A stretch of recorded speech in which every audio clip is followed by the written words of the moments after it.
Yes, Beth, I agree. Okay, I'm going to go ahead and record for the people who aren't here and for people who want to watch this later. And I'm going to go ahead and introduce you, and then you can start, okay? Thank you so much. You're welcome, hon. Lillian Suarez is a certified spiritual advisor and medium through the Lisa Williams International School of Spiritual Development. She is a Reiki master who studied crystals, chakras, essential oils, and oil therapy. She studied spirituality through lectures, writings, and readings from master teacher speakers on Hay House Radio. Lillian received readings from Doreen Virtue, John Holland, and Lisa Williams. They are all confirmed and supported her mediumship and healing gifts, as well as her life plan as a light worker. Lillian Suarez was born a medium. However, after a long journey before she understood her abilities and learned how to use them, she had major surgeries in her 30s and has endured complications and almost died. During this time, she fought for her life and made a deal with God. If you get me through this, I promise I'll learn about my gift. Lillian made a full recovery and kept her promises to God. She enjoys sharing her story to help others. She is thankful that God uses her as an instrument to do her work. Lillian's mission is, I'm here to love others until they begin to love themselves. And with that, I will let Lillian go ahead. Thank you, Lillian. And guys, hey, Lillian, hold on one second, Lillian. I just want to I just wanted to welcome everybody to the summit. I actually wanted to come on at the beginning here and just before Lillian starts, and I know you're going to enjoy all the mediums today. So I just wanted to say hi to you guys. Thanks for being patient with us. We were just getting some stuff going. So Tracy, just to clarify, what I'd love is if we can start the summit at this point and just push everybody 15 minutes. So that we can still do the full, people can still have their full time. So if Lillian wants to, just remember to kind of start everybody a little bit later. And basically what's going to happen is the speaker will come on. In most cases, you will see the speaker. It just Lillian's having a little technical issue, so you'll probably see her a little bit later. So you'll come on, you'll speak for about, everyone's going to speak for about 10 to 15 minutes, and then they're going to do a block of reading. So you may get a reading throughout the whole time. Or you might get a reading, who knows? It just depends if a medium will pick up on you or receive a message from your loved one. And everybody's got a little thing to talk about. When I come on, I'm probably just going to come on and just start and just do readings with you guys. I feel like by that point, you'll have enough teaching and things like that. So I hope everybody's doing well and enjoy the summit. And I've actually done about 3 of these, I think, maybe 4. This is actually going to be our last one for a while. So enjoy it and have a great experience. And I will see you guys later. Thank you so much, Thomas. Again, I apologize, guys, but let's get started. My topic was the power of the presence. And I think 14 years down the line, being a psychic, a medium, a healer, I realized that, we all understand and know that there's something that drives us. There's something that makes us laugh, something that gives us our energy, something that gives us our power. But what exactly is that and where does that come from? With mediumship development and psychic development, we talk about the power. Sit with yourself, know yourself, mindfulness, quiet the mind, come within. That is so very important for us. And we can sit and we can meditate and we can quiet the mind. But when it comes to mediumship development, it's more than just sitting in the power of yourself, of your spirit. So let's begin with the fact, or my opinion, that the soul is the container to the spirit. So everyone has light within them. We all kind of had that commonality and we all share that. That's why we feel each other's vibes. We come into a room and we feel some way we weren't feeling before we stepped into that room. That's a vibe. Everything is a frequency. Everything is vibration. With mediumship, when we're talking about sitting with ourselves, we come within ourselves, which is the container of our spirit. And then we tap into that beautiful light and that power. And once we tap into that, we become aware of it and we expand it. And when we expand it, we expand that power, that energy, that spirit, our own spirit. We go within the etheric field. And when we're there, there's an inpouring and outpouring. It's a magnetic field, which is how people can have MRIs and get results, because they use magnets to determine that image. I used to work at an imaging center, and I found it very fascinating, especially when I was developing. It was like, okay, I can understand that. I get it, how this all works, because that magnetic field kind of shakes things up, and that's how you get the results of an MRI image. So when you're there, you're basically where your spirit resides. All right, guys, your spirit resides within the etheric field, but within the etheric field, all spirit resides. All right. When you're there, you're in the awareness of your subconscious, and that is considered your emotional mind, which is how we can receive impressions from spirit. We can feel, we can hear, we can see, and we can know we want to say. That is our clairs. Okay. So when you're in that emotional mind, you're receiving information and it's impressing upon you. But that has to come in from spirit. And when we say spirit, we're talking about your ancestors, your guides, and those on the other side of life. You can get guidance for yourself, or if you're tapping in intentionally, because your intention is your outcome to connect with a loved one on the other side of life, then you connect with that person on the other side of life. And then you wait for the movement. You wait for your body to have that physical reaction. That's the presence right there that I'm talking about. It comes from your subconscious, it touches your conscious, and it moves through your clairs. You feel it, you hear it, you see it, you know you want to say. And today I'm going to demonstrate that as I read, for the purpose of you guys understanding what I'm saying. I'll say to you guys, I feel, I see, I hear, I know I want to say, as I'm bringing in spirit. Makes sense, guys? So I wanted to understand a little bit more, what exactly could I bring to my students, myself even, in understanding, this thing they call the power. And in doing so, I really realized that it's just as important for us to recognize the presence of our own spirit as it is for us to recognize the presence of those on the other side of life. When you are sitting in your subconscious mind, and I'm a certified hypnotherapist, you're sitting with your trapped emotions and you're working through them. And that's the beautiful gift that you get from being a psychic or a medium, really, because at least in my opinion, in my eyes, we are dealing constantly with things we went through when we were in our mom's belly, when we were born, then after, what has happened to us. All of that comes in. Because when we become aware of our own spirit, what happens? Then we're able to recognize spirit that comes in from the other side of life and brings their emotions as well. So why is the presence and the power important, especially for a reader? I'll tell you why.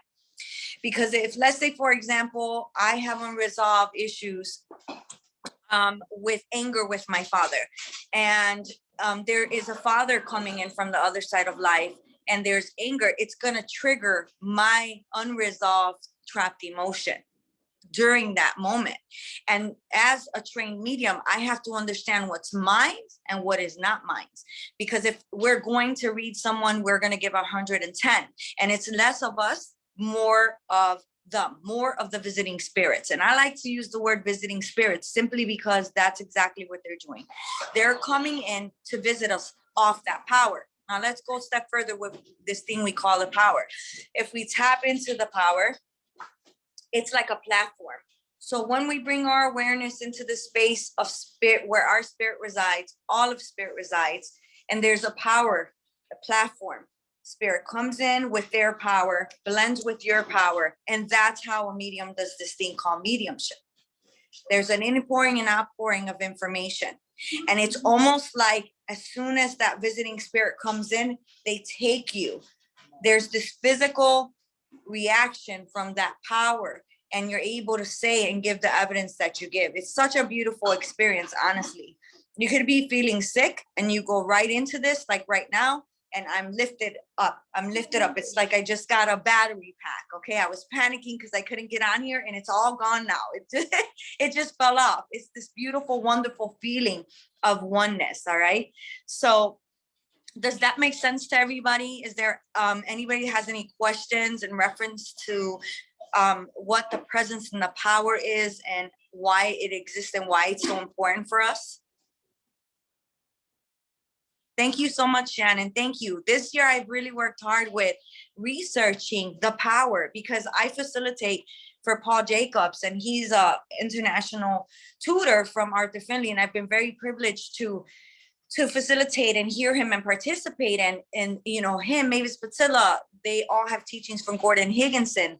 And he always talked about the power. This was very important. And I was like, okay, I get it and I feel it and I experienced it, but what is it? How can I explain this? You know, how can I explain this? How can I say where it comes from? How does it expand and how this all works?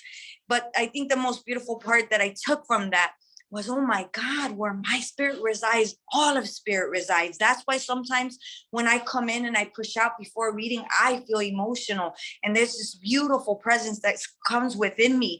And then it's like a charge. And then I just go, and you guys will see me read today. When I read, I just really embrace and let that love and that experience that visiting spirit wants to have to come in and be my own for you. Because the more that I can feel the spirit that's coming in, the more you're going to feel the spirit that's coming in. Because like I said, it resides all in the same place. Let me go here. I see people asking questions. 1 second here on the chat. Okay, so make sure. Thank you so much, Shannon, for Thomas is definitely amazing all the time.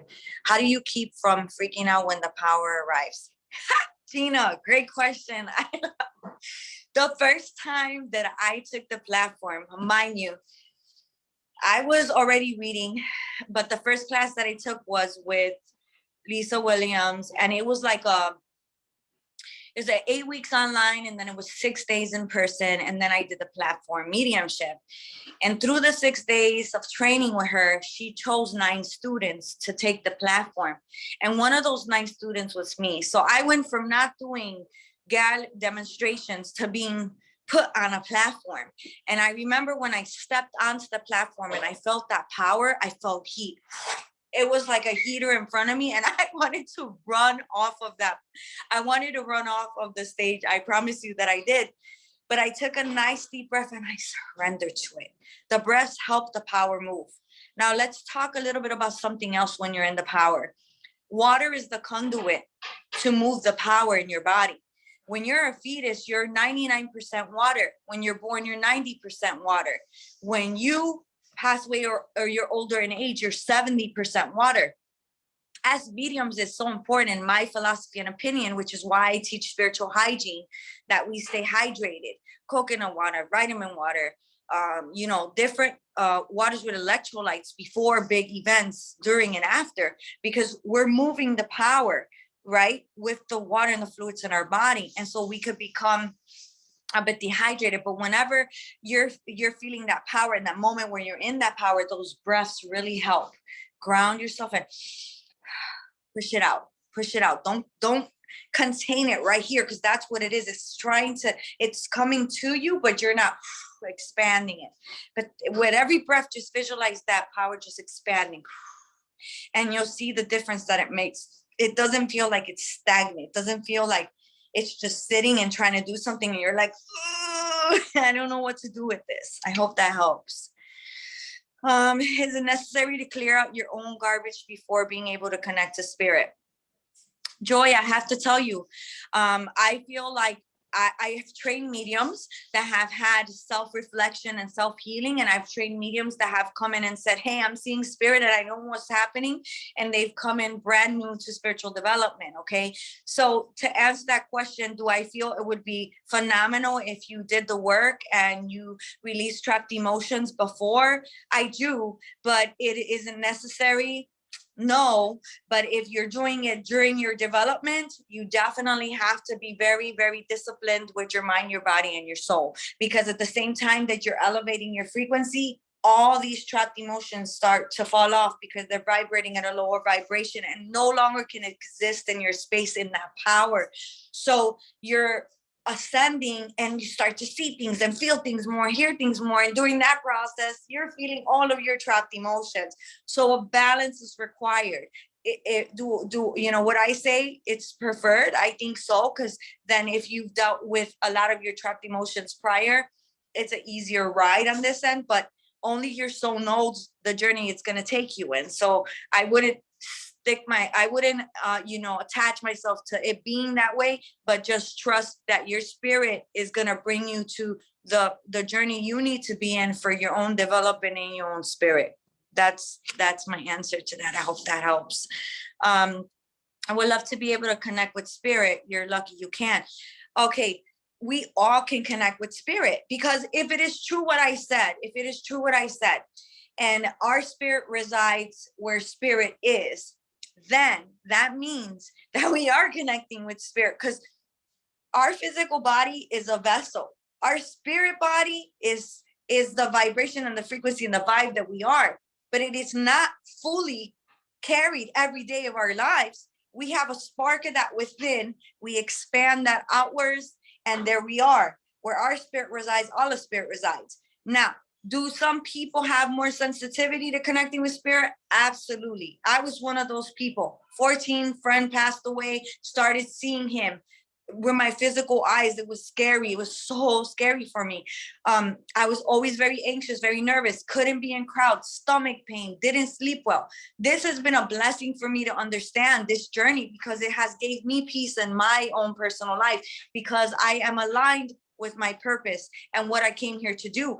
Before I really understood that I should be giving in the way that I give to psychic readings and mediumship readings and healings, I would give material things because I knew that I was here to give, but I didn't know exactly what. So I would give and give and give and give, right? I would give of my money. I would let everybody stay with me. I would deplete myself in my earthly things until I figured this out. And he's giving such an amazing balance to me. An amazing balance. So babe, you are spirit, beautiful, and you can connect with spirit. Look, I'll tell you what, guys, if you play 639 hertz, you can find 639 hertz music on YouTube.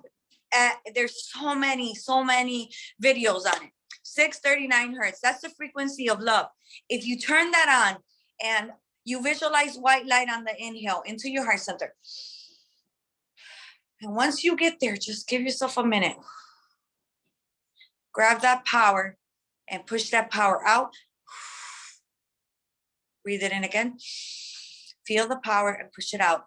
And call in a loved one. Choose a loved one and call that loved one in. And wait for the energy shift. You will feel spirit.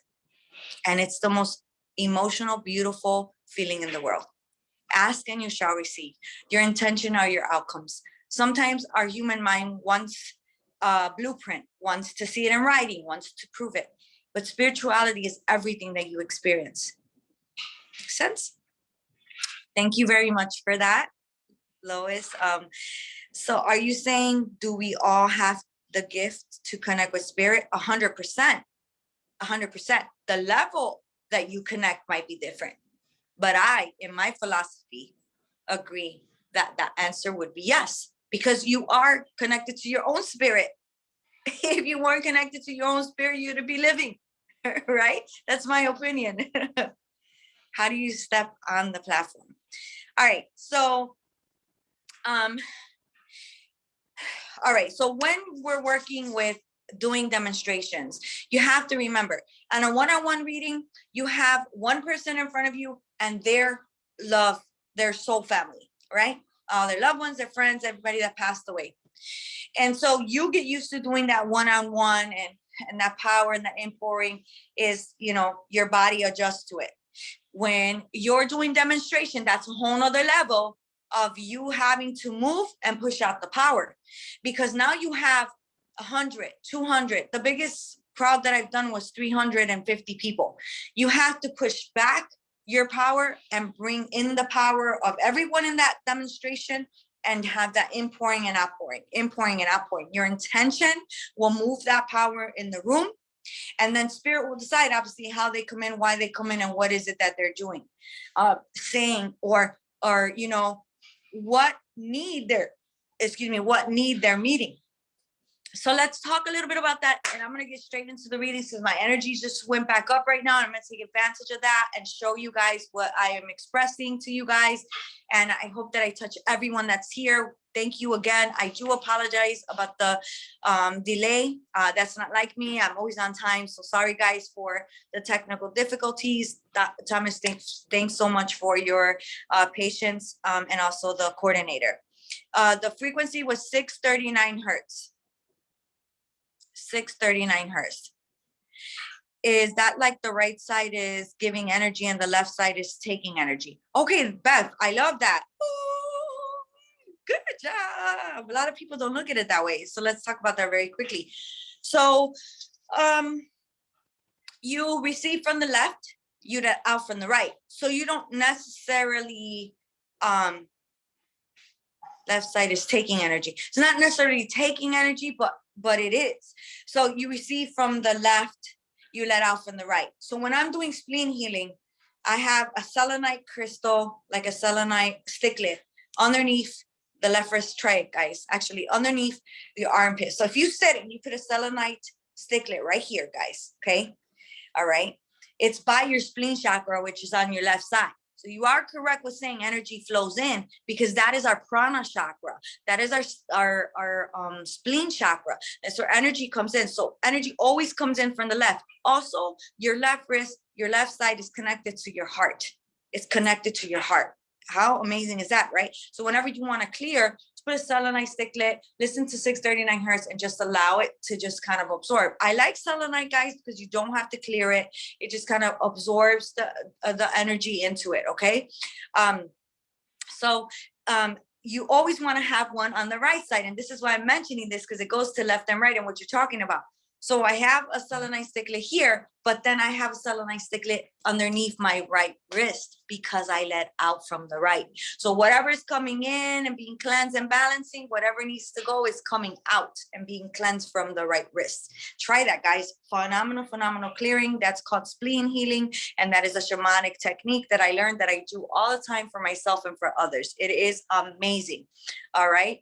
And so you're right. Left brings in, right, take, kind of comes out. But look at it as a filter and a cleansing. Not necessarily, right, that the left side is taking energy, but it's receiving energy. The right side is letting it out. I hope that helps. Any more questions, guys, before I start reading? Any questions about anything? So it's selenite sticklets. Get two. Put one underneath your like armpit and rib cage. Hold it. Then lay your right wrist on your thigh with a selenite sticklet underneath your right wrist, and just sit there listening to 639 hertz. You will feel phenomenal. It is a phenomenal clearing. All right, there's no questions. So I'm going to go ahead and begin. So I'm going to tell you guys a little bit about how I work. So I'm going to open up. Spirit knows that I'm ready to work when I open up and push out my spirit. And if you could take the information, I want a yes or a no. I don't want you to feed me information. Thank you very much. I like for the spirit to kind of come in and give you guys what they're giving. Makes sense, guys? I, as the medium, am still human. Therefore, I don't want to misinterpret information, and I don't want you guys to give me too much information, because you could be thinking it one way, but spirit could be wanting to say it another. One thing that I do understand and know with spirit is that they're going to come in, and they're going to come in to meet your need. So there is 34 of you guys on here now. Spirit decides how they're going to come in. I'm going to try to get to as many people as I can today. And I'm going to let spirit come in and decide who's going to come in, how they're going to come in. But guys, if you don't get a message from me today, I'm glad that you're here. There'll be more phenomenal mediums reading today. But know that whatever it is that comes through now while I'm reading is meeting everybody's need, because the spirit world is very intelligent and they look at the need as a whole, as a group. All right, guys. So if you could take the information, I simply want you to come on audio, give me your name, and tell me that you could take it. If there's two people, no worries, spirit will sort it out. All right, and we'll get down to that one. All right, so I'm going to go ahead and begin right now. All right, So here you go. So I know that I have a woman with me. I know that I want to say she's a grandmother, but I feel like she's coming in with the love of a mother, as if she would have raised you, or the feeling that she was around. I feel like she either lived with you or she lived near you and raised you with your mother. There's an importance of talking about the name Mary. Who can understand this? Mary, grandmother, mother, the love of a mother, even though she was a grandmother. And there's a feeling that she raised you or she was very involved when you were growing up. Who can understand this? Okay, Samantha, can you come on audio, please, if you don't mind? Hi. Hi, Samantha. Okay, you can understand grandmother. Yes. You could understand Mary. Mm-hmm. Thank you very much for that. Now, as I have this one with me, I feel like I want to be busy all the time. And I feel like I want to spend a lot of time in the kitchen. And I would understand and know that I was very meticulous on my recipes and how I baked. Can you understand that? Yes. Thank you. And would you understand that the recipes that I had in my kitchen, that someone has those recipes? Oh, I don't know that. Maybe someone does. Thank you. Let me give more information on that. So I know that I want to talk about my recipes, and I know that I feel like I want to place them in those, remember those little plastic containers with the index cards type things? And I feel like she enjoyed cooking. It was something that she really enjoyed. And you would understand that she always had a busy mind. Mm-hmm. Yes. Just, I don't feel like she ever shut it off. She wasn't in the kitchen cooking. She was cleaning and she was organizing. Now, let me ask you this. Would you understand that she made like, that she crocheted or she knitted? Yes. Mm-hmm. Because I want to talk about her crocheting. I want to talk about her knitting, and I want to talk about the doilies. Can you understand the doilies? Mm-hmm. Yes. And I know with her, she always stayed busy. This woman was somebody that from when she was young, she definitely learned she grew up really fast. She's making me feel like she grew up really fast. So in life, she was always finding projects to do. Can you understand that? Mm-hmm. And when you were little, would you understand that you gave her, you would paint pictures and give it to her? Pictures, or also little animals I would paint. I would paint little toys. I'd paint on them and like give them to people. Oh, that's so cute. That's so cute, because she's acknowledging that about you, right? And she's saying, I loved watching her. So I would know that you would do that when you guys were together or around her. Mm-hmm. And when she passed of illness, you understand? Yes. And would you understand that she was in hospice when she passed? Yes. Yes. At my home. Thank you. Because I Right. know she's not in the hospital. I know that because she said, that's not where that's not where I was gonna be at in my last days. And she's very thankful for that. And I feel like she's saying, I had really good people and really good support. You understand? Really good people, Yeah. really good support. Now, would you have lost a child? My mom did. It could be yeah, she lost several. So it could be referring to her. Also, my grandmother did. So it could be either one. I feel like it would be more for mom, because I don't feel like child grandma lost, but I feel like she's talking about a little soul that she has on the other side that was lost. So it feels right to me to say mom. So just know that little souls are with her. Okay. And she's acknowledging that. I feel like she's the one that's come through for you today, because lately you've been questioning a lot and you're feeling like you need to kind of revisit how you're giving yourself time and taking time for yourself. And she's saying, don't feel guilty about it. If I did knitting, if I cooked something, believe it or not, I really liked it and I really enjoyed it. So don't feel guilty about doing things that you want to do for yourself. Can you understand that to be true? Yes. And my health hasn't been the best. So it's been getting me down. Yeah. Makes sense, because she's saying, I came to tell her it's okay to take time for her. It's okay for her to do the things that she needs to do for herself. You understand? Yeah. And you know, she was somebody, I'm telling you, she took care of everybody. This woman had a big heart. She never stopped. She was going. But one thing she always did was she stopped to do something for herself. Whether it was knitting, whether it was, you know, cooking, whether it was baking. So I'll leave you with that message, and I'll leave you with her love. And I thank you so much for allowing me to deliver that message. Oh, thank you. And she loved cutting up vegetables. That's what's funny about this. That soothed her. She just sit there and cut up carrots and stuff.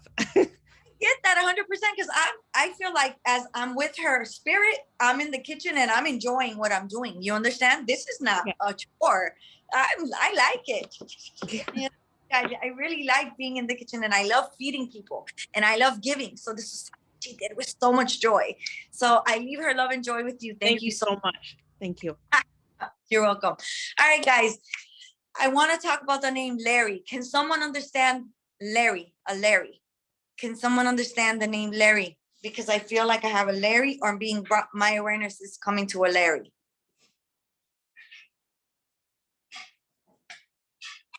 No one? All right. Okay. Let me keep going, and we'll figure out this. I want to talk about Larry.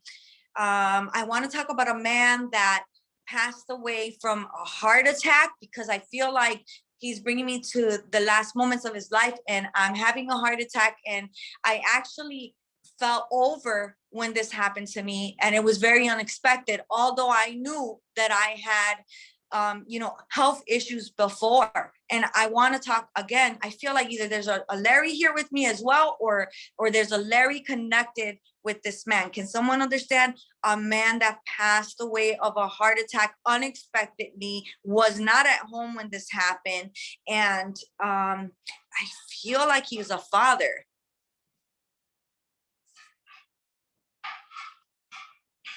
Can someone understand that? Dad, heart attack.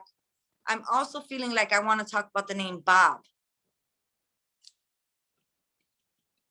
All right, let's get more here. All right, let's get more here. So as I'm with him, I feel like I want to say he was in the military, because he's showing me a flag.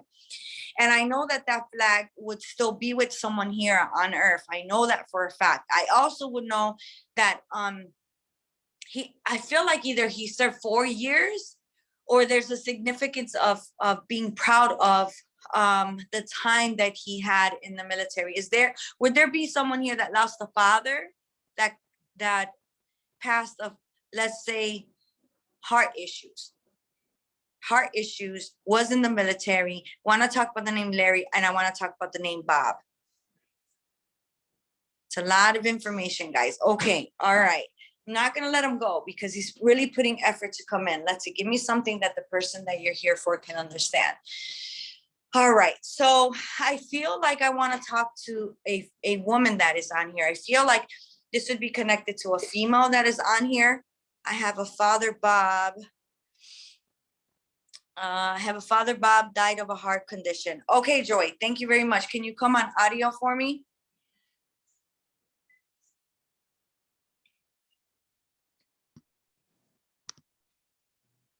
Joy?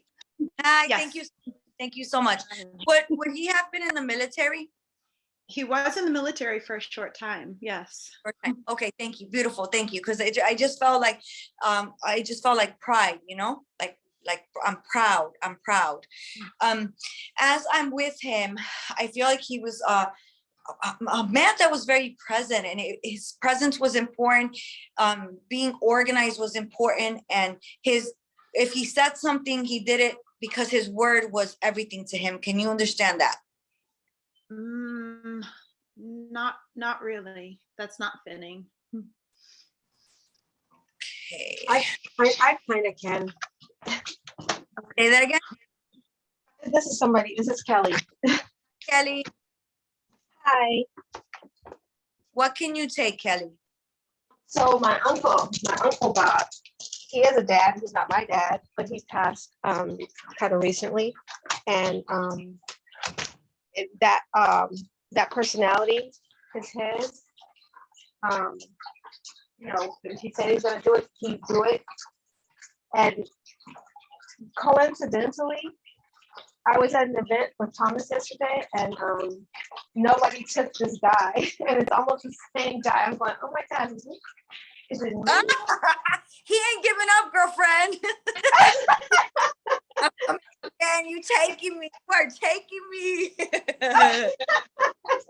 And you know, that's why it's important. That's why medium really has to train, because we have to stay focused with them and just stay with their spirit and let you be touched by it, right?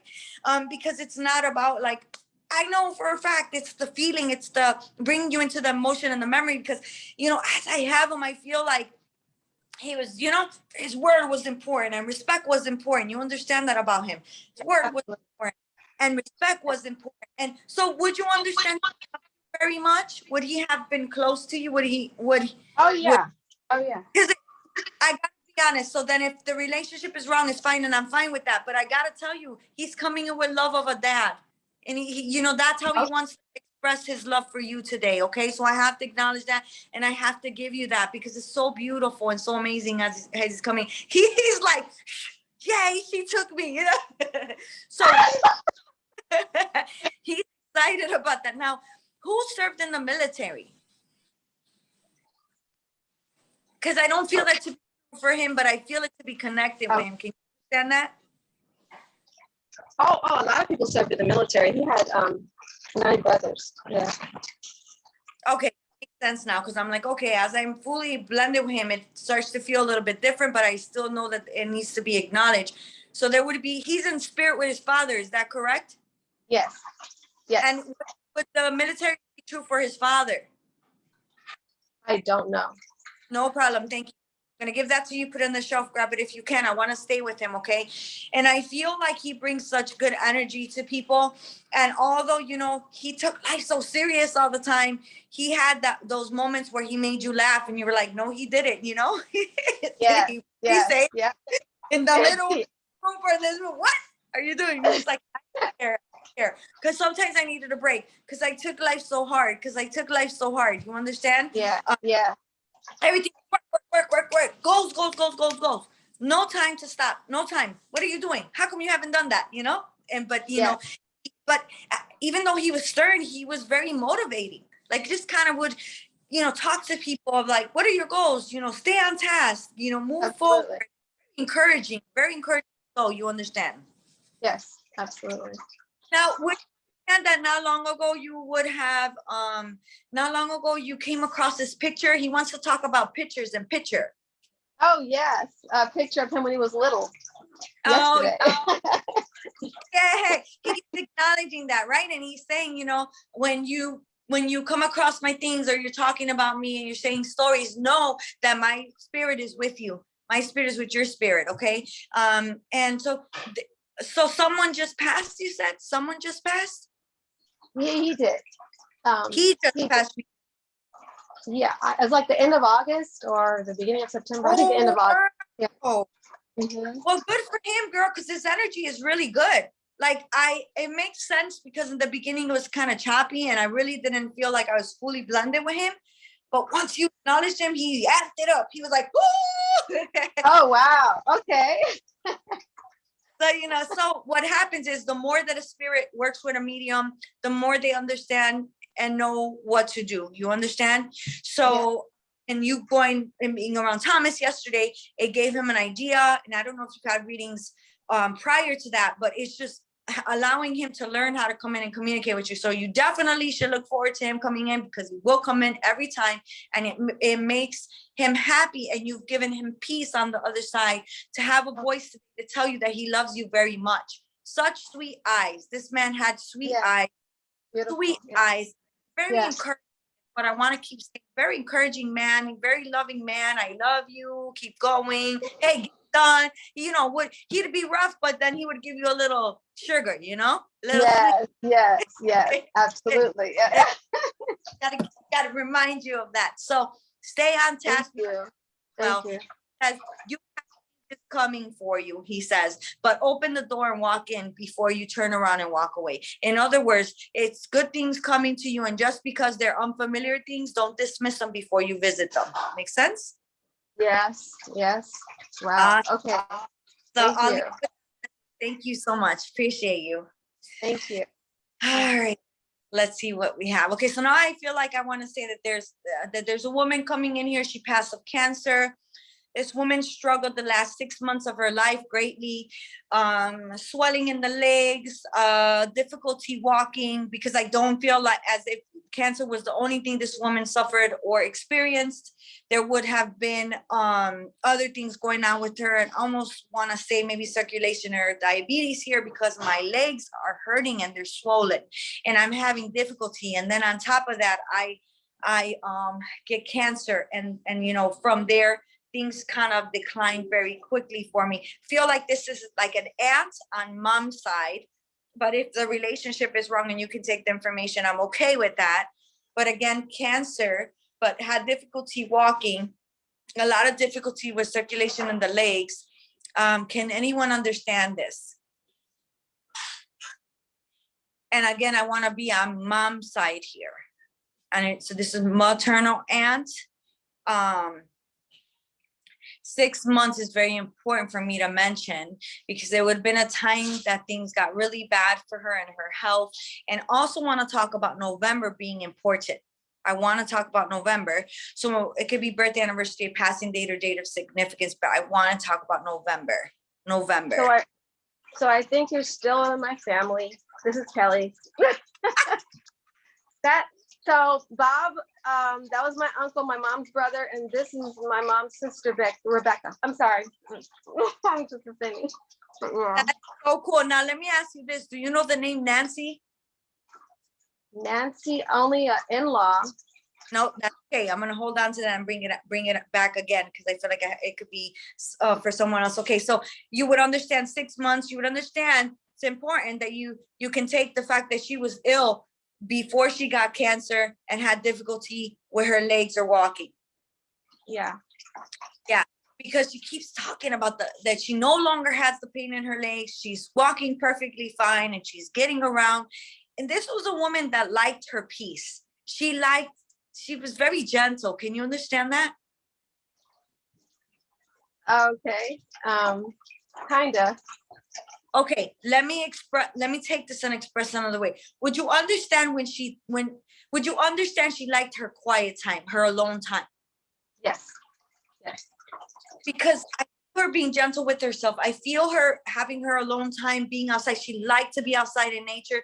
She liked to spend time, looking up at the clouds and the trees, and she needed that in her life, because I feel like she can possibly be intense sometimes. Oh yeah, but somebody else is saying it too. Michelle, she has a Nancy with her. Oh, you have a Nancy. Oh, hold on 1 second here. Oh, I don't want to read. I don't want to come out of my power here. Okay, Sorry. I have a Bob and a Nancy. Oh, Michelle, I'll come to you right after her. Let me finish her and then I'll come to you. All right. So Michelle, you're next. Okay. So as I'm with you, and this ad, I feel like she was, very stern. Ooh, I feel like, yes, like she's talking to me. I'm responding right away. And for some reason, she was intimidating at times, but it was important for her to show up and be around family. You understand? Oh yeah, absolutely. She showed up all the time. She was somebody that is very truly acknowledged, and she's missed very much so, because she liked to continue the family tradition. She liked the things that were her mom did with her and her grandma did with her, to be passed down and continued. And she tried to keep that going within the family. You understand that? Yes, absolutely. Absolutely. And, for example, like Christmas time, okay? Christmas time was important. And she always had little knickknacks that she kept for a long time. So if you gave her something, she would pull it out and you're like, oh my God, you still have that? Absolutely. Absolutely. Yes. And Christmas time was her favorite time. But she liked Easter too, because I know she's pulling out a box on Easter here. You understand that? All the holidays, yes, yes. I guess the one she loved the most to the one to her least favorite. But I know I want to talk about Christmas. I know I want to talk about Easter. I know I want to talk about like her baking the little lamb cake. Can you understand the lamb cake? I don't know. I don't know about No problem. Press out of the way. Let me see what this is. Let me see what this is. So would you understand her making a lot of sweets during Easter? that. Yes, always. Because I want to talk about sweets then, because like, okay, what is that? What are you giving me? What are you showing me? And she's like, and she loved them. And I tell you, did she have issues with her sugar, Her husband did. She had the cat. Yeah. And passed. I'm sorry. Her husband passed as well. Yes. Yeah, because I keep getting, the feeling of diabetes. So obviously it can be that he's beside her, because I know I want to talk about sugar. I know I want to talk about that. I know she loves sweets though. That's for sure. Yes, she did. that part is her. Okay, so as I have her with me, I have to say to you that I feel like when it comes to her, she's saying, I feel again, that's so funny. You're being reminded to take time for yourself, literally. Like, I feel like you're being reminded to take time for yourself, to go outside, put your feet on the ground and journal. You should be journaling more, because you're getting a lot of channel messages. You're getting a lot, and you're not really putting it on paper. And I feel like you're asking, and you're like, hello, I'm asking, give me guidance, but it's coming into you. Automatic right is what I want to say, because I feel like it's just going to pour out on those pages. Okay. Thank you. Yeah. You're very welcome. All right, Michelle, come on in, girl, because let me tell you, this Nancy. So Michelle, Nancy's passed, correct? Nancy's passed? Yes. Yeah, girl. She keeps saying Nancy. I'm like, hold on, let me finish. Okay. So as I have Nancy with me, there's a feeling of excitement. And there's a feeling that I'm happy that I'm here. Now, that there was a birthday that passed. Birthday that passed. We have a big family, so there's a lot of them. Whose birthday did we just have? Okay. April, we had my uncle, her husband, who turned 80. And she's like, happy birthday to you. Happy birthday to you. She was, very observant, because when I'm with her spirit, I want to be observant, and I want to look, and I want to comment. You understand that? Yes. And I wasn't judgmental, but I definitely had a sense and intuition about people very often. You understand? Mm-hmm. And I know my husband, I love my husband, you understand?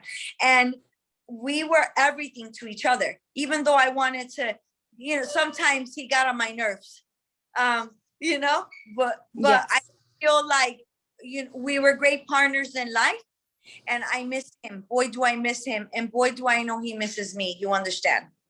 Yes. Oh, yes. And I feel like, who's Bob? My uncle. And Bob is passed as well? No, he's still here. It's her husband. Oh, you can't make that shit up. I would say we should have a shirt. You can't make that shit up, okay? Beautiful. Oh, yeah. Go, Nancy. So, Nancy's coming in here. Nancy wants to talk about Bob, because Bob is very missed by her. And although he got on her nerves, she worries about him, because he doesn't listen sometimes. It could be a little hard-headed, and she's talking about his medication. Can you understand that? Yes. Yeah, I know she's talking about, she's showing me like a pill box, pop it up, Yes. Oh, yes.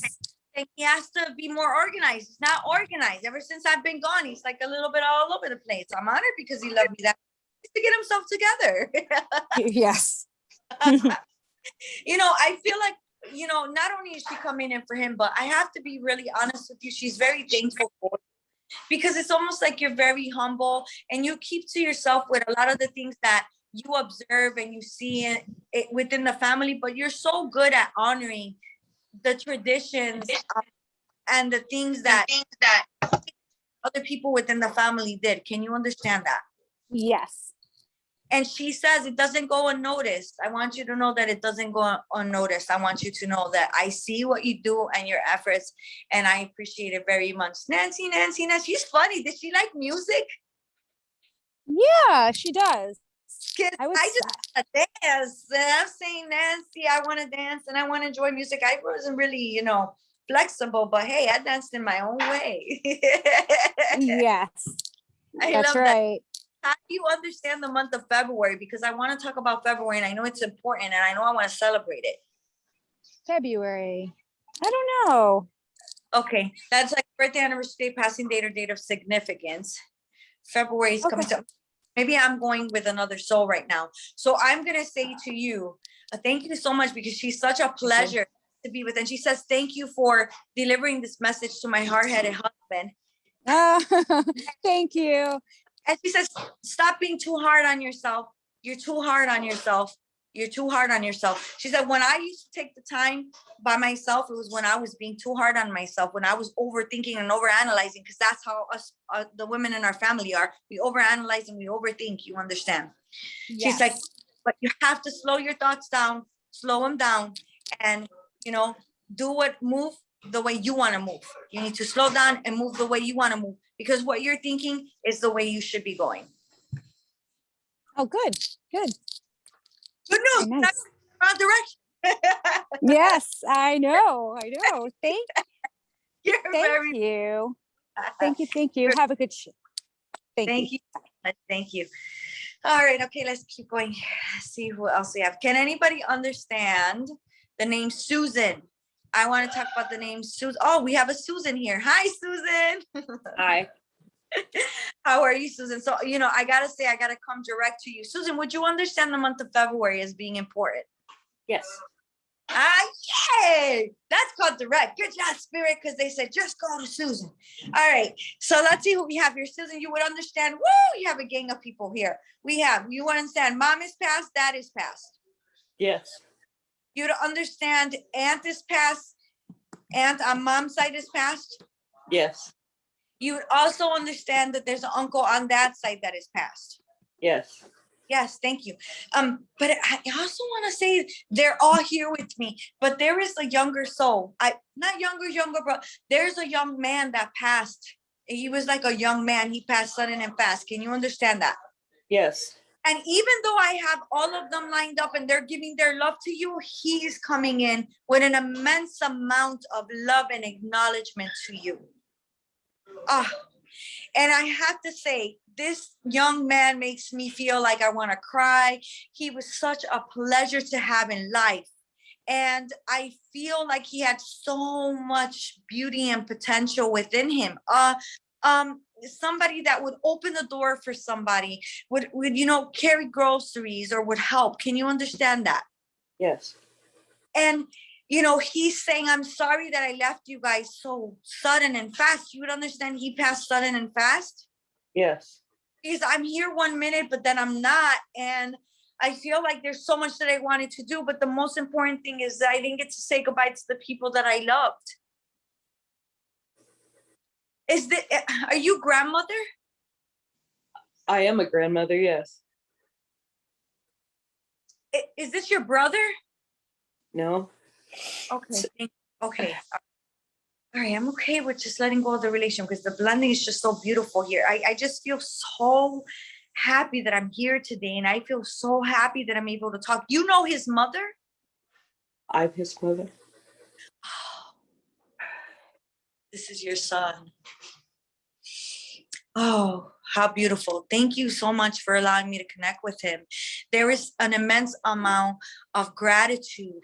You gave me what I needed. You were my biggest fan, Mom. And there's a picture of him that you always kiss, you understand? Yep. And you never let him go. Good for you, Mom. But people didn't understand that. In some ways, they thought it was so unhealthy. But I got to be honest with you. You knew he was still there because he really is and has never left your side because he's a mama's boy. Oh, God. Uh-huh. And he had no problem saying that. Yep. He had no problem saying that to people. I'm a mama's boy and I'm okay with that. And he's holding your hand and he touches you. And every day when you wake up, you tell him hello. And every time you pray for him and you call out to him, you understand? And he says, I love breakfast time. I love the morning time and our breakfast time. Can you understand that? Sure. Okay, let me go further with that, what he's bringing. So I feel like I want to say he misses, everyone sitting together, because that was important for you. Sorry about the dogs, guys. Everybody was important to you. It was important to you to have everybody sitting down. You understand? And I feel like I want to come to Sundays more so. Can you understand the Sunday togetherness? Yep. Everybody pay attention and put your phones down. And, that wasn't, or just pay attention, turn off the TV, whatever it was, so that we can sit and be together. Now, who likes Elvis? Jeez. My husband. Yes, because he's, I don't know a lot of Elvis songs, but I think he's handsome. And I just see him doing the little dance and the little kick, so he wants to bring the joy. Your husband is living still? No. Your husband is passed. That's what it is. They're together because your son said, I'm with him. So I said, wait, is he living or is he passed? So husband is coming in here as well for you, okay? Oh my God, does he love you? And you still wear your wedding ring? Yep.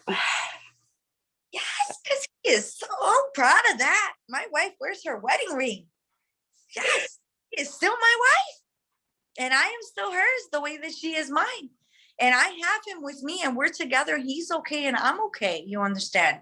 We're okay. We're all right. I want you to take care of yourself. And you're doing a great job at it. You really have learned to deal with your grief in a more healthy way, because I got to say 6 to 8 months ago, that wouldn't have been the case for you. You were still trying to figure it out. Yeah. Would I be correct in saying that you always say, like, a mother should never lose her child? A mother should leave before any of her children go. Yes. And so your son is saying, though, but I'm okay with that. And we're okay, Mom. When you see flowers, random flowers, this is what your son is showing me. Like if you're walking and there's just one flower that bloomed in certain areas, that's him letting you know, Mom, I'm here. I'm here. You understand? Yeah. And are you sister? Your sister? Like sister. Like a sister. Okay, thank you. Because he's saying, well, I want to acknowledge her too. I want to acknowledge her too. Thank you for being there for Mom. Thank you for doing everything that you've done and that you do. You need to hear that today, because you go above and beyond and you make sure she's okay. And me knowing that and seeing that is so important and so peaceful to me. You understand? Oh, I'm going to leave your husband's love with you. He's dancing away to Elvis, girlfriend. And you have a lot of Elvis Presley items that were his, you understand? Yes. And would I be correct in saying that you have like a Elvis Presley record player? A record player? Not a record player, but record. Records. Gotcha. Okay, thank you. But he wants to say thank you for holding on to them, because they were precious to him. Okay. They were very precious to him. So I leave his love with you. And he says, thank you for honoring me and wearing that ring. I love you just as much as you love me. Thank you. Thank you, Susan. Thank you. All right. How much time do I have? Let's see, Lillian, you can go until another 15 minutes. Oh, yay. Okay, great. Let's go. Let's keep going. Thank you. You're doing wonderful. They are. Is this spirit amazing? Woo! They just lift me up. Thank you for this opportunity. Thank you for the summit. All right, let's keep going. So, man, I gotta say, guys, I keep getting the name Larry. Larry. But no one, he doesn't want to say anything but Larry. But I'm like, okay, but give me more. But no, it's Larry. It's me, Larry. It's me, Larry. All right. I feel like he's coming with that information, but not giving me so much more information. All right, so let's connect to someone else. Larry, give me something else, love, but I'm gonna come back to you. Can someone understand the month of November? Could it be Jerry? Okay. All right, let's see. If he's with you, he's going to give you more information immediately.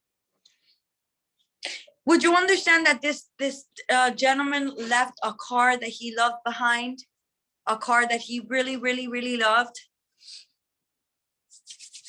That's the next piece of information that I'm coming to. The image of a car that I would have left behind that I really, really, really loved. That I was very connected to. No, okay, all right.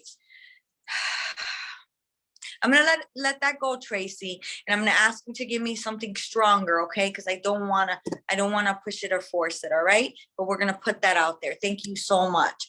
Okay, all right. Can someone understand the month of November as being important for a father? Okay, I'm coming in with too much mixed evidence. Okay, I feel like I have a father with me. And I feel like November would be important or associated with him. And I feel like I want to say maybe a child's birthday, one of his children's birthday, or it would be an important date because I want to talk about November. As I have him with me, what I see with him is that he had tons of tools, Snap-on tools, all in his garage. And those tools would have been handed down to someone still. And he's talking about his hammer, being a handyman. Can someone understand a father handyman? Tools that he would have had if they weren't Snap-on, just a lot of tools. Oh, Susan, you can take that. All right. This is interesting. They're doubling up here. All right. Okay, let's see. I have somebody in chat. Let me read that. My mother's birthday is November and my father was a carpenter. Okay. Can you take November, Susan? As someone's birthday?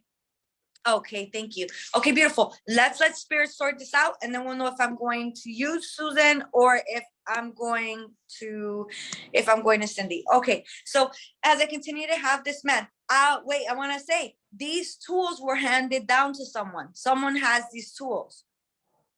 I do. Susan, understand that. Okay, Cindy, can you understand that those tools would have been handed down? My brother. Tag team. Okay, great. All right, keep going. We'll keep going. Let's sort it out. Okay, we have the tools that down. Brothers have it. Somebody has it. Okay, great. All right. Okay, so as I have him with me, I feel like something was made in memory of him. He's talking about something made in memory of him. So you know how some people like make charms and put like a fingerprint, or he's talking about something in memory of him. And I feel like it's done every year. Like there's a dinner and there's things done in memory of this man. Yes. Cindy, Susan. Okay. Thank you, Cindy, so much. But know that your love, definitely know that obviously your dad must have been coming in as well because there was that commonality there. So Suzanne, thank you very much. I feel like he's celebrating and there's a celebration going on and this is being done in memory of me, you understand? And I was the sharpest, what is that saying? I was the sharpest tool in the shed. Is that the saying? Yeah. Would you understand him having, like when I talk about, I was the sharpest tool in the shed, you know? And he loved what he did. This man loved what he did. This man loved his tools and he loved to build and he loved to create. Yes. There is nothing that he wouldn't try to fix. There's nothing that he wouldn't try once. You understand? Right. Yes. He's like, you don't know until you try. You don't know until you try is what he's saying.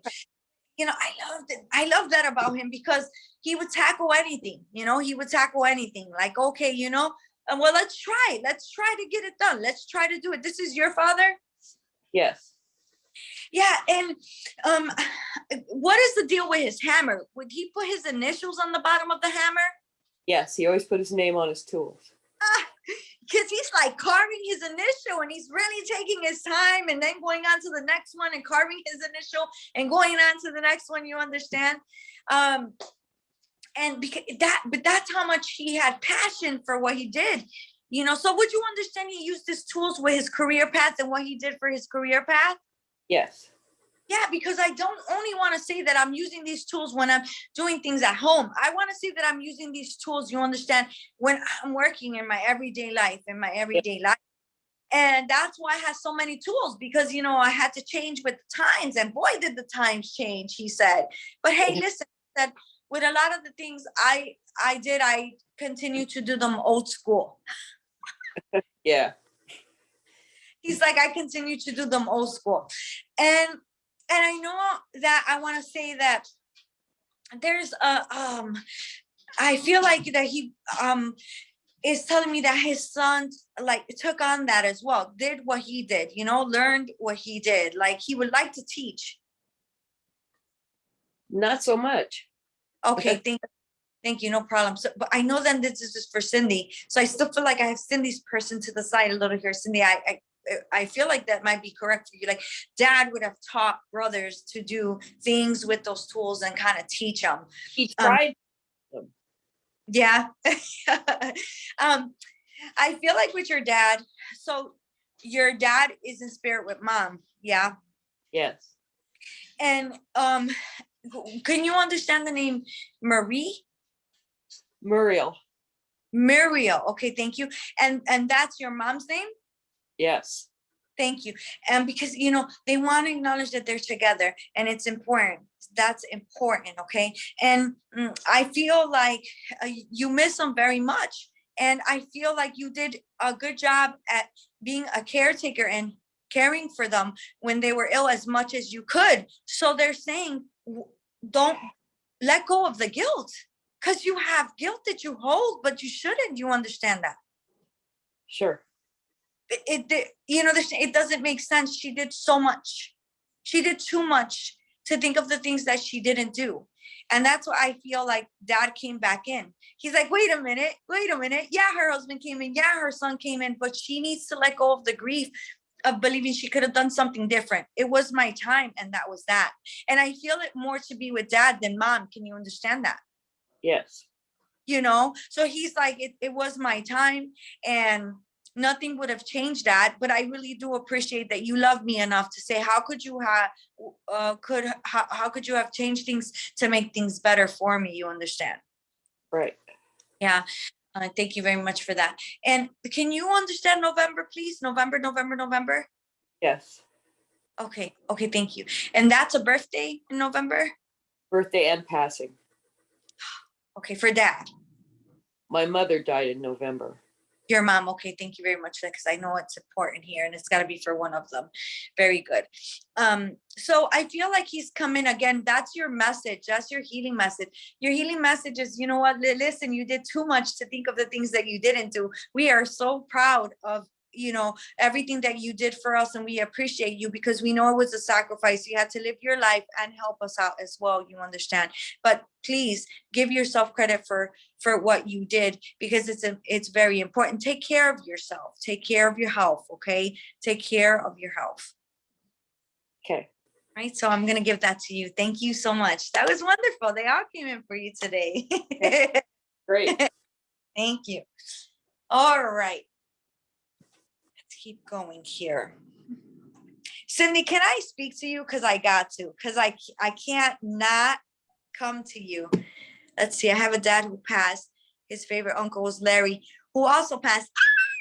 They both had beloved cars. Yay! Beloved classic cars and motorcycles that they left behind. All right, Katie, if you could come back on for me, that would be fantastic. But Cindy, I'd like to give you a healing message, because I hate to leave things open ended like that. Cindy, this would be your father that is on the other side of life, correct? Yes. Thank you.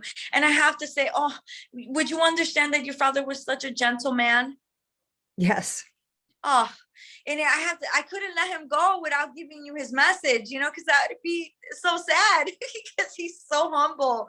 He's like, it's okay, and I'm like, wait a minute, did you have a healing message? At least I'll give her the healing message. But I have to say, he loved you. Understand, you were the apple of his eye. Oh, yes. Oh, well, no, I didn't, but that's nice to know. I have to tell you, the feeling is, I want to say to you, you were the apple of his eye. And, he's acknowledging that even though you were female, you were so strong, and for him to see you move through life with such strength gave him pride. And that's something he says, I didn't say enough, and I want to come and say it to you today. Oh, thanks. I feel like, he's saying that that he wishes that in life, maybe he would have been around a little bit more and worked a little bit less. Can you understand that? Yeah, I mean, it's just the time period though, too, where he, how old they were and how they did things. So. Gotcha. Yeah. Okay. That was the traditional way of just living life. Right. Kind of doing things is what you do when you're the main breadwinner and you're the worker. But I feel like he definitely wants to acknowledge that he was here, that he wasn't absent. And would you understand that he wore hats?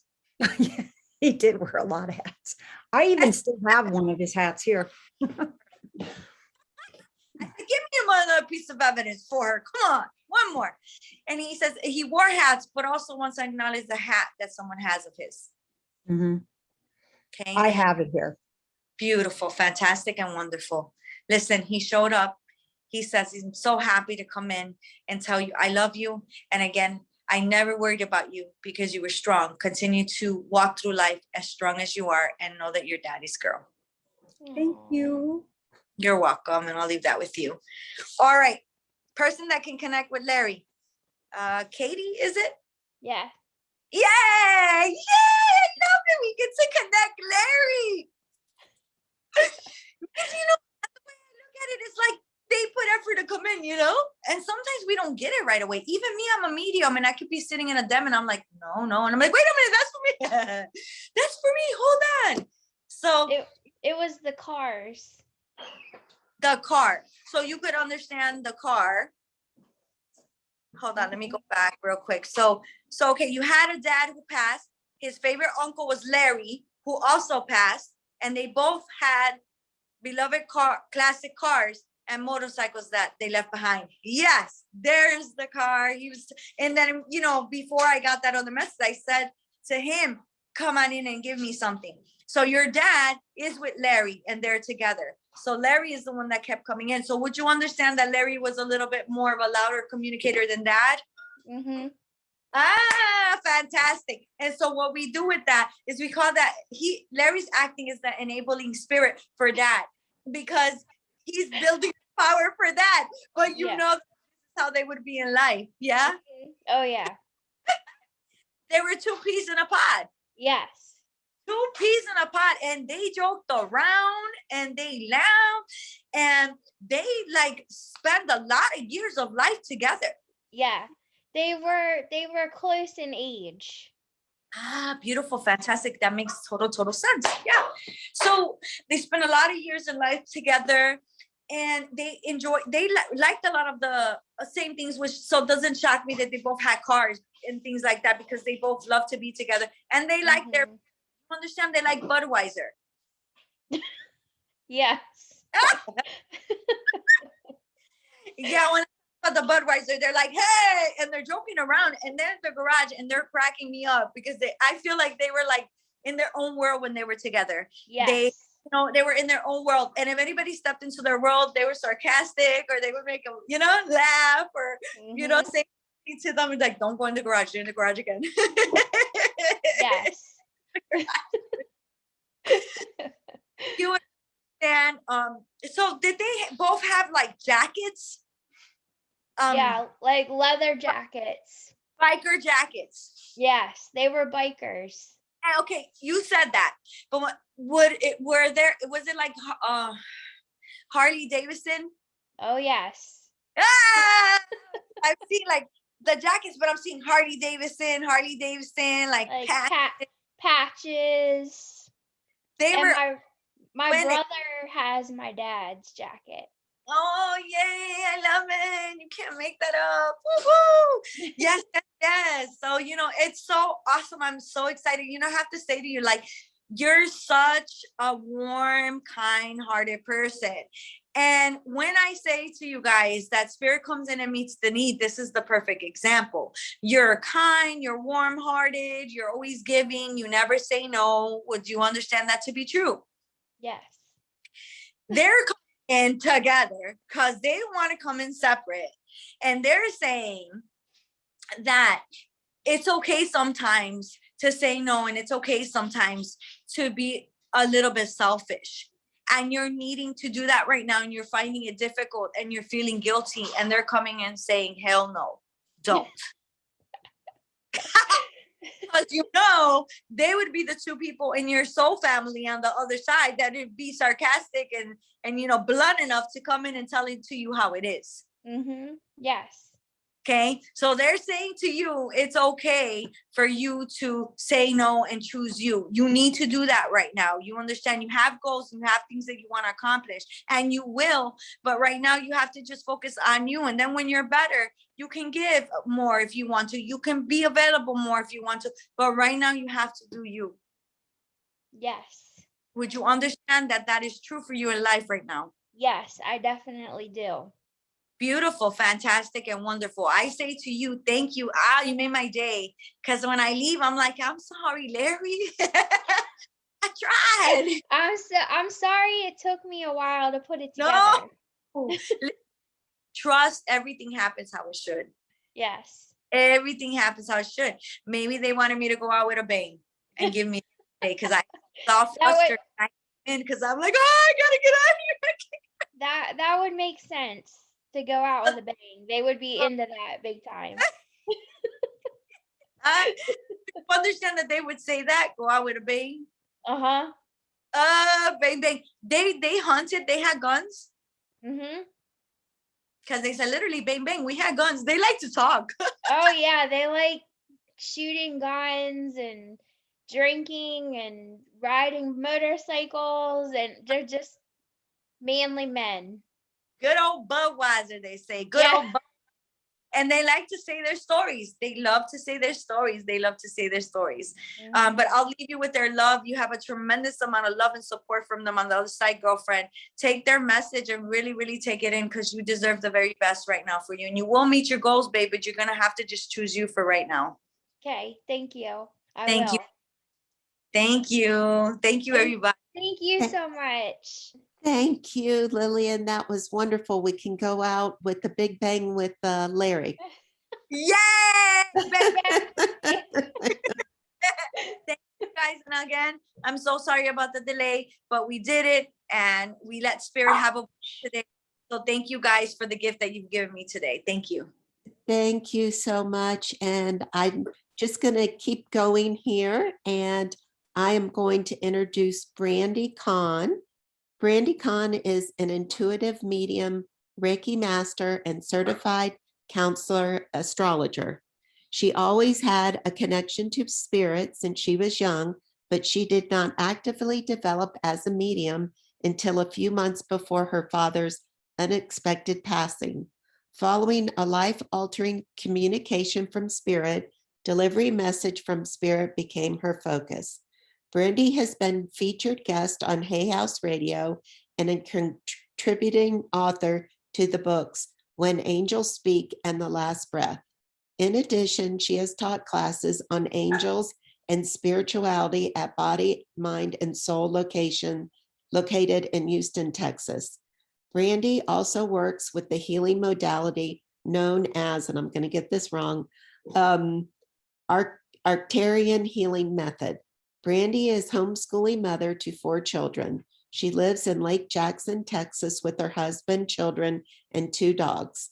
And then I will put her her website address in the box. And Brandi, with that, can you unmute yourself and come online?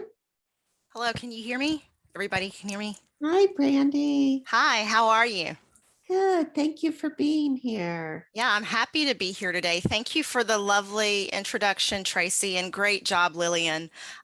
For those of you who don't know, Lillian has been one of my main teachers, and it's always wonderful to see her work. She's brilliant. But thank you for having me here today. Thank you for being here. And I am going to be presenting to you very briefly about how to empower spiritually gifted children. And I will begin just by telling you a little bit about myself, okay? So I grew up as a very sensitive child, and I did not understand why I felt so different and so out of place. I did not realize that I was wired to be spiritually sensitive or energetically sensitive. I remember knowing things that were going to happen before they happened.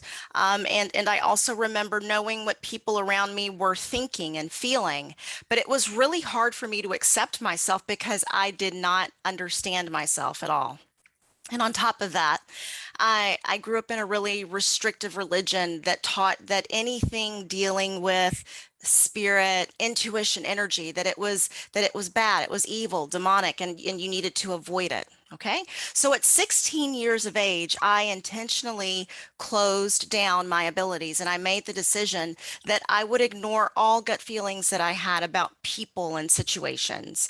And because of that, I remember being the type of person, I was always looking to others outside of me for the answers. Okay. I was always asking people, well, what's your opinion? What do you think that I should do?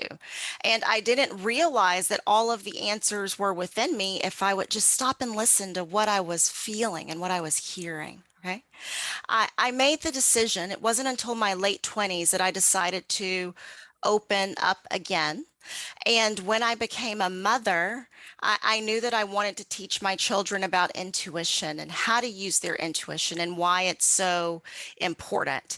And because of my early experiences, I really feel for sensitive children who are growing up in our society today, because many of them are being given a message that, something's only real if you can see it, if it's tangible, if it can be felt. Otherwise, it's not real, right?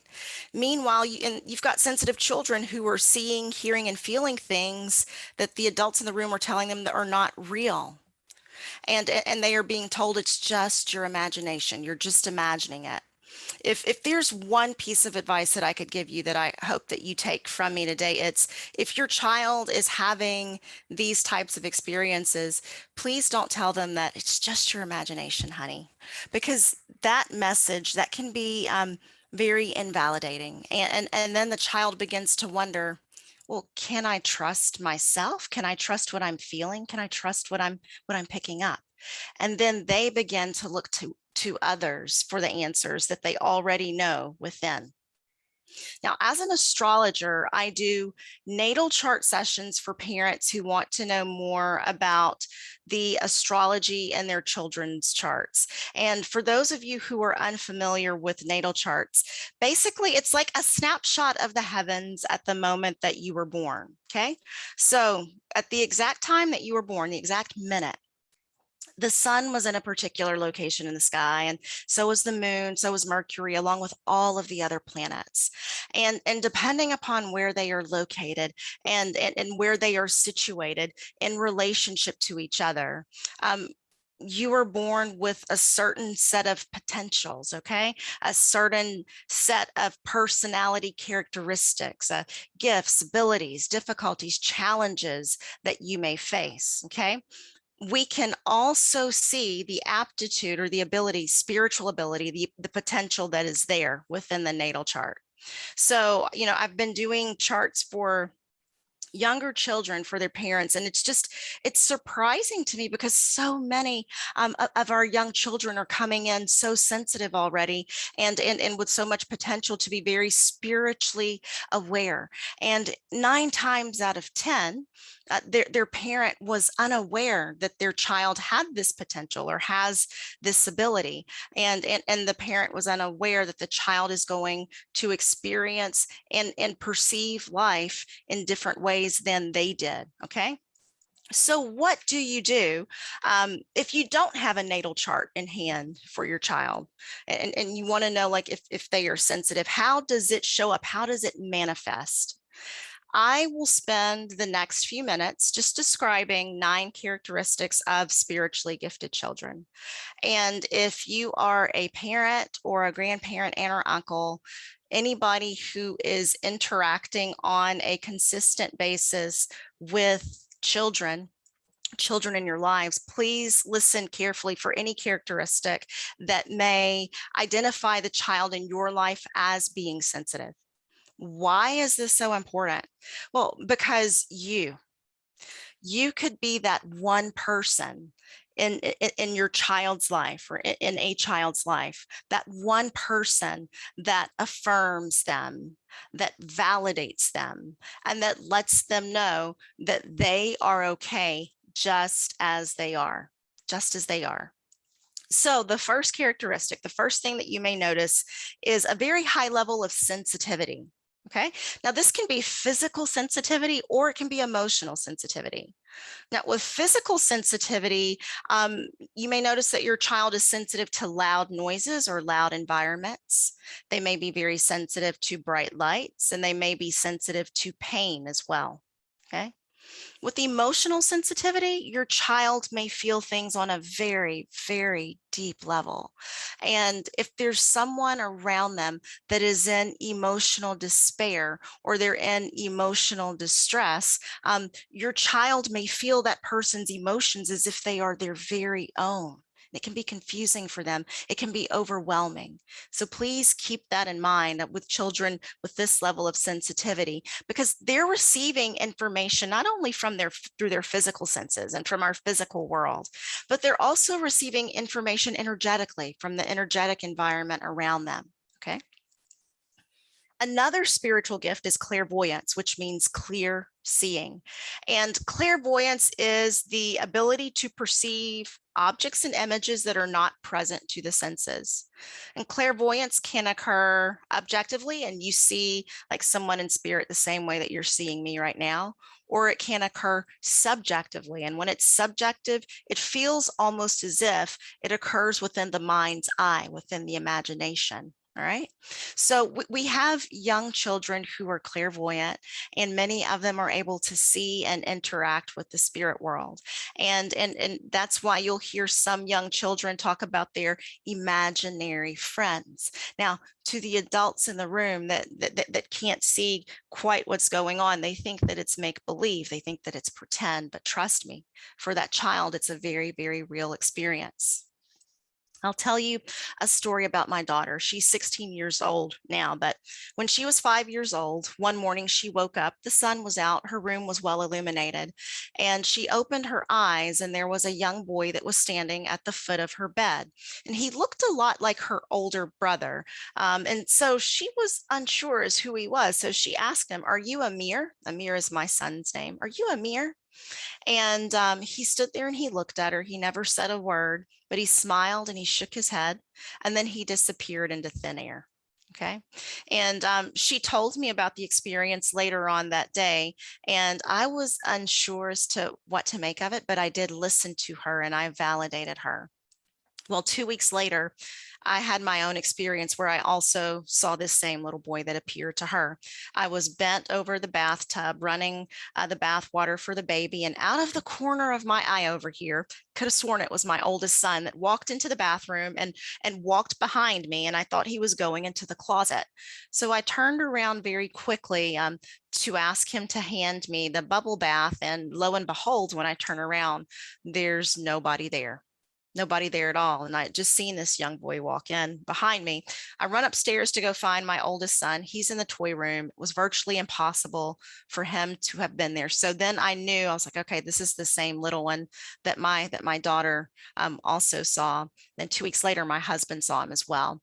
We never figured out who he was or why he was there, but over a period of time, he just stopped appearing altogether. But my daughter, my 5-year-old, was the first one to see him and interact with him. Okay. Number 3 is clairaudience, which means clear hearing. And clairaudience is the gift of being able to hear the spirit world. Now, clairaudience can occur objectively, and you hear spirit the same way you're hearing me now, or it can occur subjectively. And when it's subjective, it sounds almost as if it's your own inner voice that you hear speaking to you, like almost inside of your head. So that's clairaudience. Another spiritual ability, number 4, is clairsentience, which means clear feeling. And it can manifest as a strong gut feeling or the ability to sense emotions and energy, okay? And you guys, I'm sure many of you have experienced clairsentience before. Have you ever had a bad feeling in the pit of your stomach? with a strong knowing that there was something that you are not supposed to do? Okay.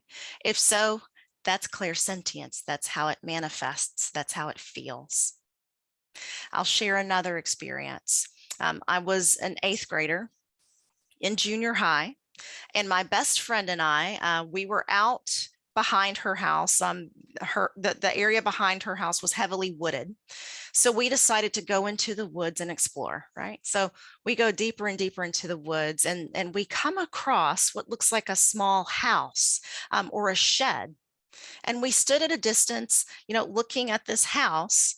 And she turned to me and she said, let's go take a look. Let's go look in the windows. Let's go see if anybody's there. And I swear it was like my feet were glued to the ground, and I could not move forward. And I told her, no, I don't have a good feeling about this. And she turned to me again and said, oh, come on, don't worry about it. Nobody's probably there. Let's go take a look. And I said, no, I don't feel good about this. I think we should go back to your house. And that time she did listen. We went back to her house, and it was a good thing that we did, because we later found out, an adult verified that there was a gentleman who lived in this little shed, somewhat of a sketchy character. And, with us being young girls, we should have been nowhere near the vicinity of this man's home. Okay, so that's just one example of clairsentience, how the messages can come in, and why you should listen, why you should heed them. If your children talk about gut feelings, I would encourage you to always listen to their gut, always follow that feeling. Number 5 is claircognizance, or clear knowing. And this is when your child will just know things out of the blue, and there's no explanation for how they know a particular piece of evidence. Like, so for example, they know that great-great-grandfather's middle name was Edward, and nobody ever told them that. Nobody ever shared that with them. It's almost as if the information was just dropped into their heads. Okay, that's claircognizance. You just know, and you're not sure how you know, but you know. Number 6, precognition. Now, precognition is when your child may know things that are going to happen before they actually occur. So they could receive a premonition through a dream, or they just might have a clear knowing out of the blue that something is going to happen. All right.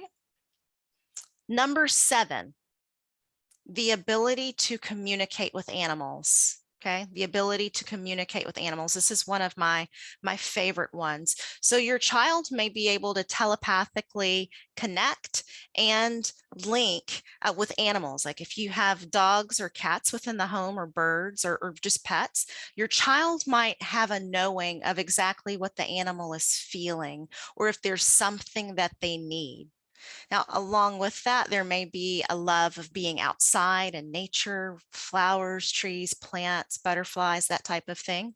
You might also notice that children like this love to collect crystals. Like, so for example, this is a rose quartz. And I'm noticing that a lot of young children, they love these little crystals because of the high vibration that they emit. They love to collect these. You may notice that as well. Number 8. Your child may have the ability to heal themselves or to heal others around them. You may notice that there's an interest in healing. And the way that this shows up is without absolutely any prompting whatsoever. You may notice that your child will go and place their hands upon someone who's not feeling well, or upon an animal who's not feeling well, okay? And the child may not even realize that they are acting as a channel. They're channeling healing energy from themselves, from up above, through their hands to the person or the animal that needs it. I would suggest, if you notice this with your child, to sign them up, enroll them in a level 1 children's Reiki class. I noticed that my daughter was doing that with our pets when she was younger. So I signed up my 3 oldest children for a children's Reiki class, and they were all attuned to the energy. Now, when they were younger, they used it quite a bit. Now they're teenagers and they really don't use it anymore, but that's okay because the energy is still there. They still carry the energy. And if they want to use it in 10 years or 20 years, it's always there for them. Okay. The last characteristic that you may notice is you may have heard about children like this. So many of them are coming in with vivid memories of a past life memories. And, you may have a daughter that comes up to you and says, I had another mommy before you were my mommy. Or I used to live in a castle on a hill before I lived here with you.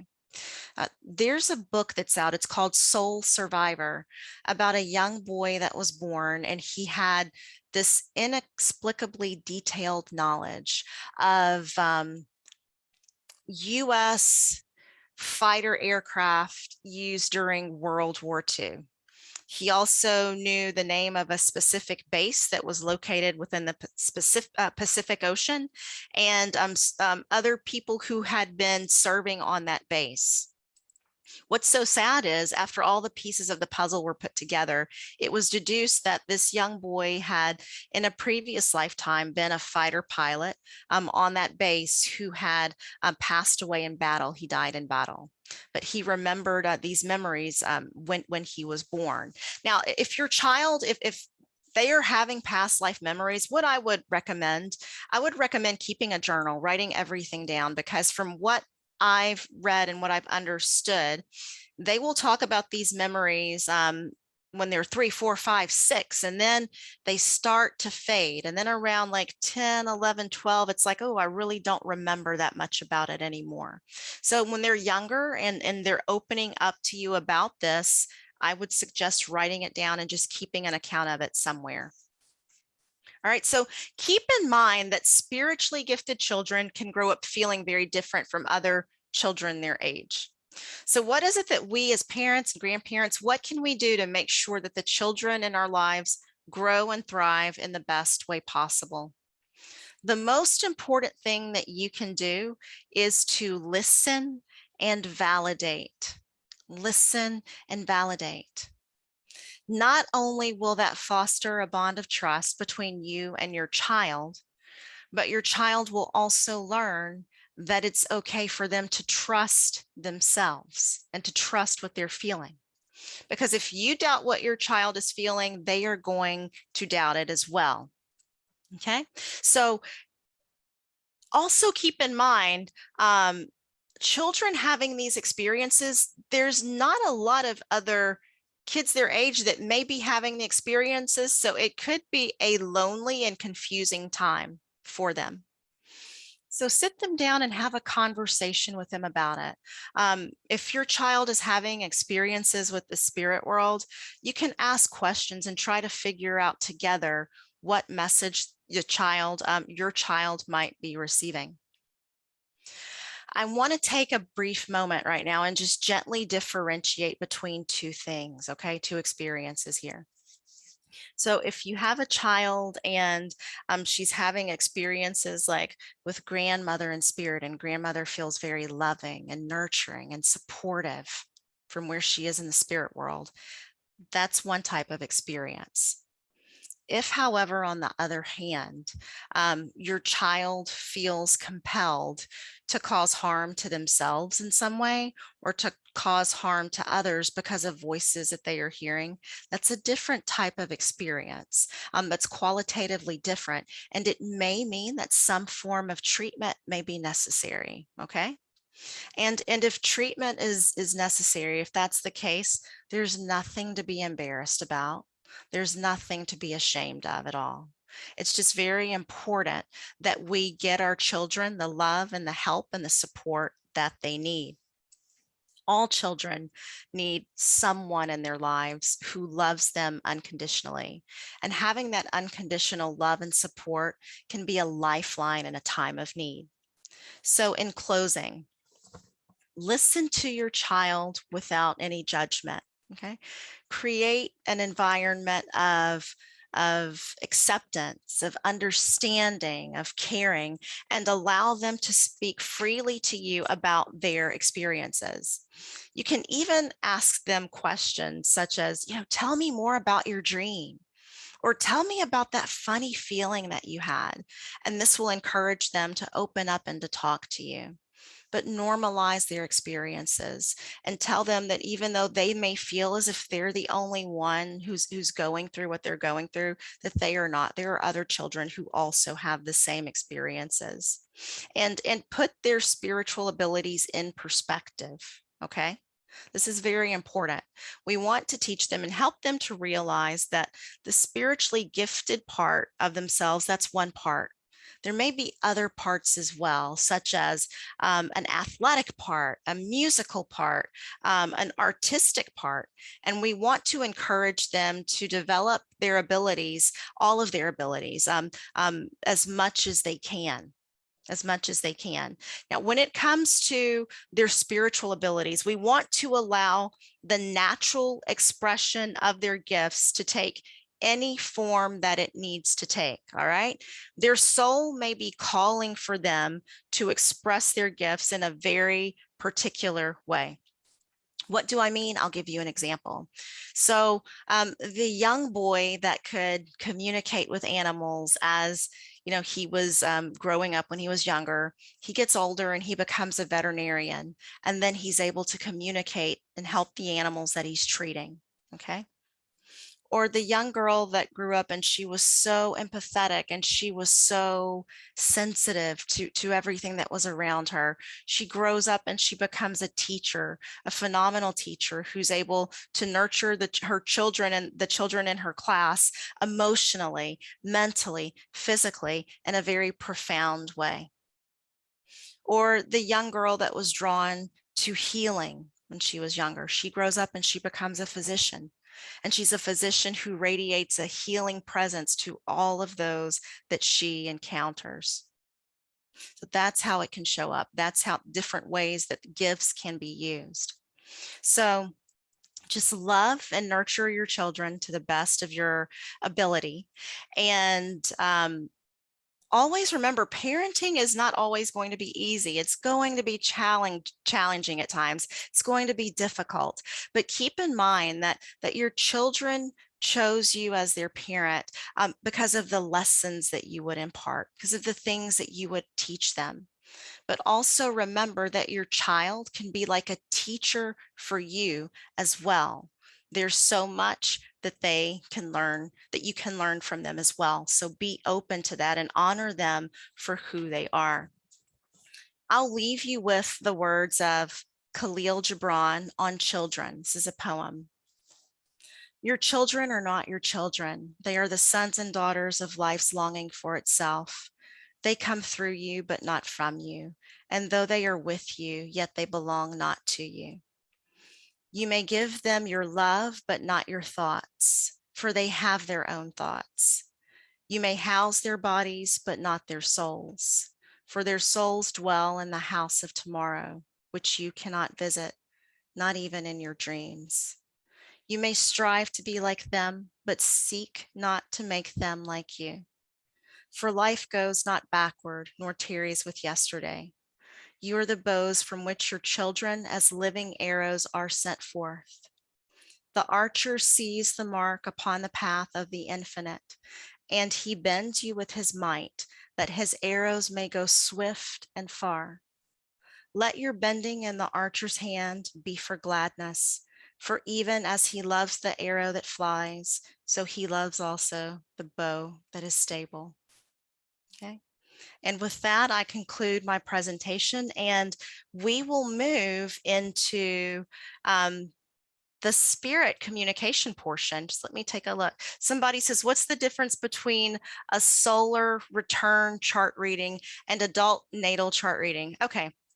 So the adult natal chart reading, Cindy, basically that's going to be the reading where I see where everything was at the moment that you were born. years ago, right? And based on that, I'll be able to say, oh, wow, this looks like this is your personality. These are your strengths. These may be your weaknesses. Now, the solar return chart, that has more to do with the solar. Most people get a solar return chart on their birthday, because then we can kind of look and see what's coming up during the year for you. Okay. What's coming up, what you can expect during the year, where your main areas of focus will be. So that's the difference between the two. Thank you for asking. Thank you for asking so I could differentiate that. Just give me one moment.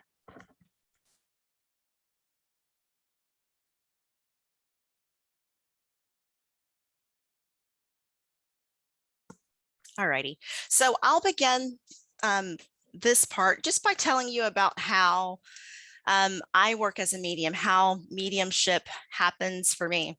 So years ago, before I ever began developing as a medium, I remember seeing the movie Ghost with Patrick Swayze and Whoopi Goldberg, right? And my impression was, you know, like that whenever mediums worked, that the person, the spirit communicator comes and stands right beside you, and they talk to you, and it's crystal clear, and there's no miscommunication, like everything is easy to understand, right? That was my impression from the movie. And then I began to develop as a medium, and I realized that's not the way it really works for me. Okay. Mediumship is a very subtle form of communication, almost like telepathy. Okay. So we as mediums, we can receive images. We may hear sounds. We may get a particular feeling, or we just may have a knowing. And me in particular, I work through my feelings largely. And so when we get this information, then it's up for us to put the pieces of the puzzle together and to figure out, okay, who's here and what is it that they want to say. But since mediumship can be so subtle, it's really easy at times to misunderstand the information that comes through. Let's say that I have a lady that's coming through and she's showing me a pair of red high heels.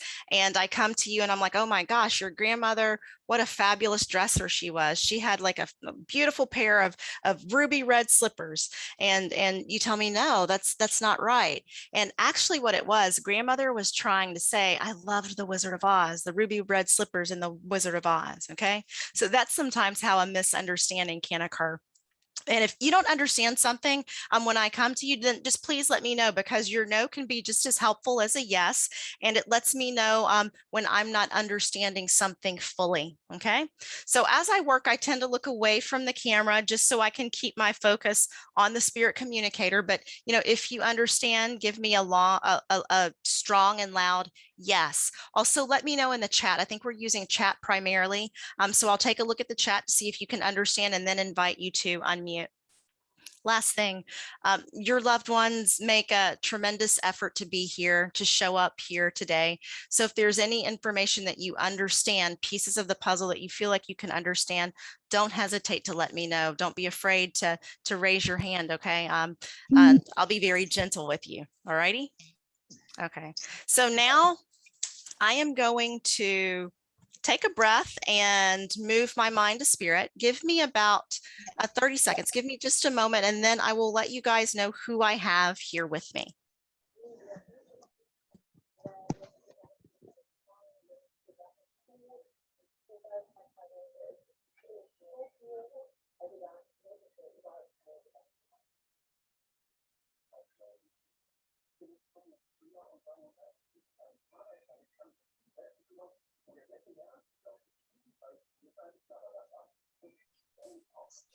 Okay, so as I'm beginning and I'm opening up my mind to the spirit world, I know that I get the sense that I hear people singing around me, and this feels almost as if like I'm listening to a choir.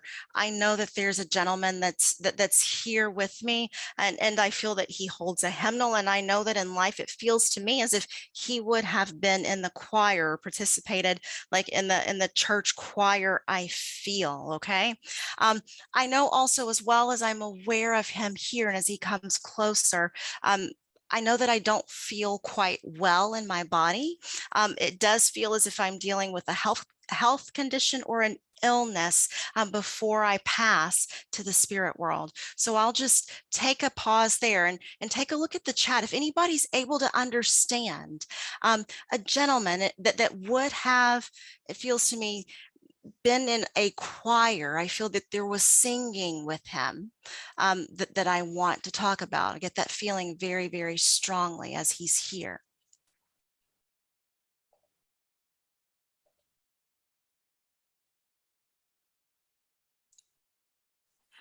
Okay, so far, nobody so far. So let me just elaborate a little bit more. Okay. If choir doesn't make sense, would anyone understand a gentleman here? I feel as if there is singing. There is singing with him. He would have been okay, Joy says possibly. Yes. Okay. So Joy, you understand singing for him. You do understand that? And would Yes, you ma'am. also understand, Joy, it feels like an illness or I'm not well before I pass? Not quite. That's not sitting quite right. Okay, then, okay, let me just make sure that there's no one else that understands at all. I feel as if I have a gentleman that's here and I know that I want to talk about singing.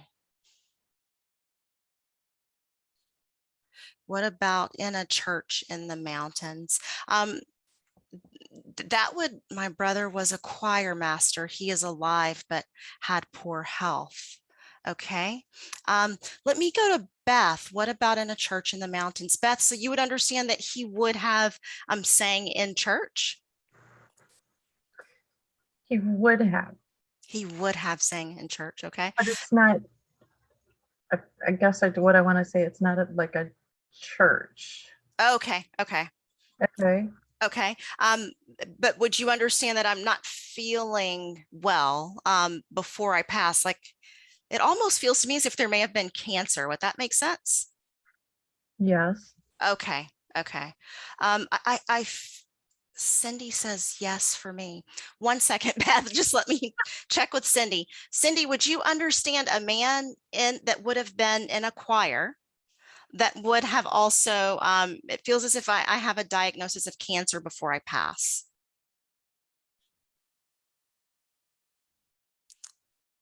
Okay, I don't know what can you tell me what does CRC mean? Okay, and he was in a choir, Cindy?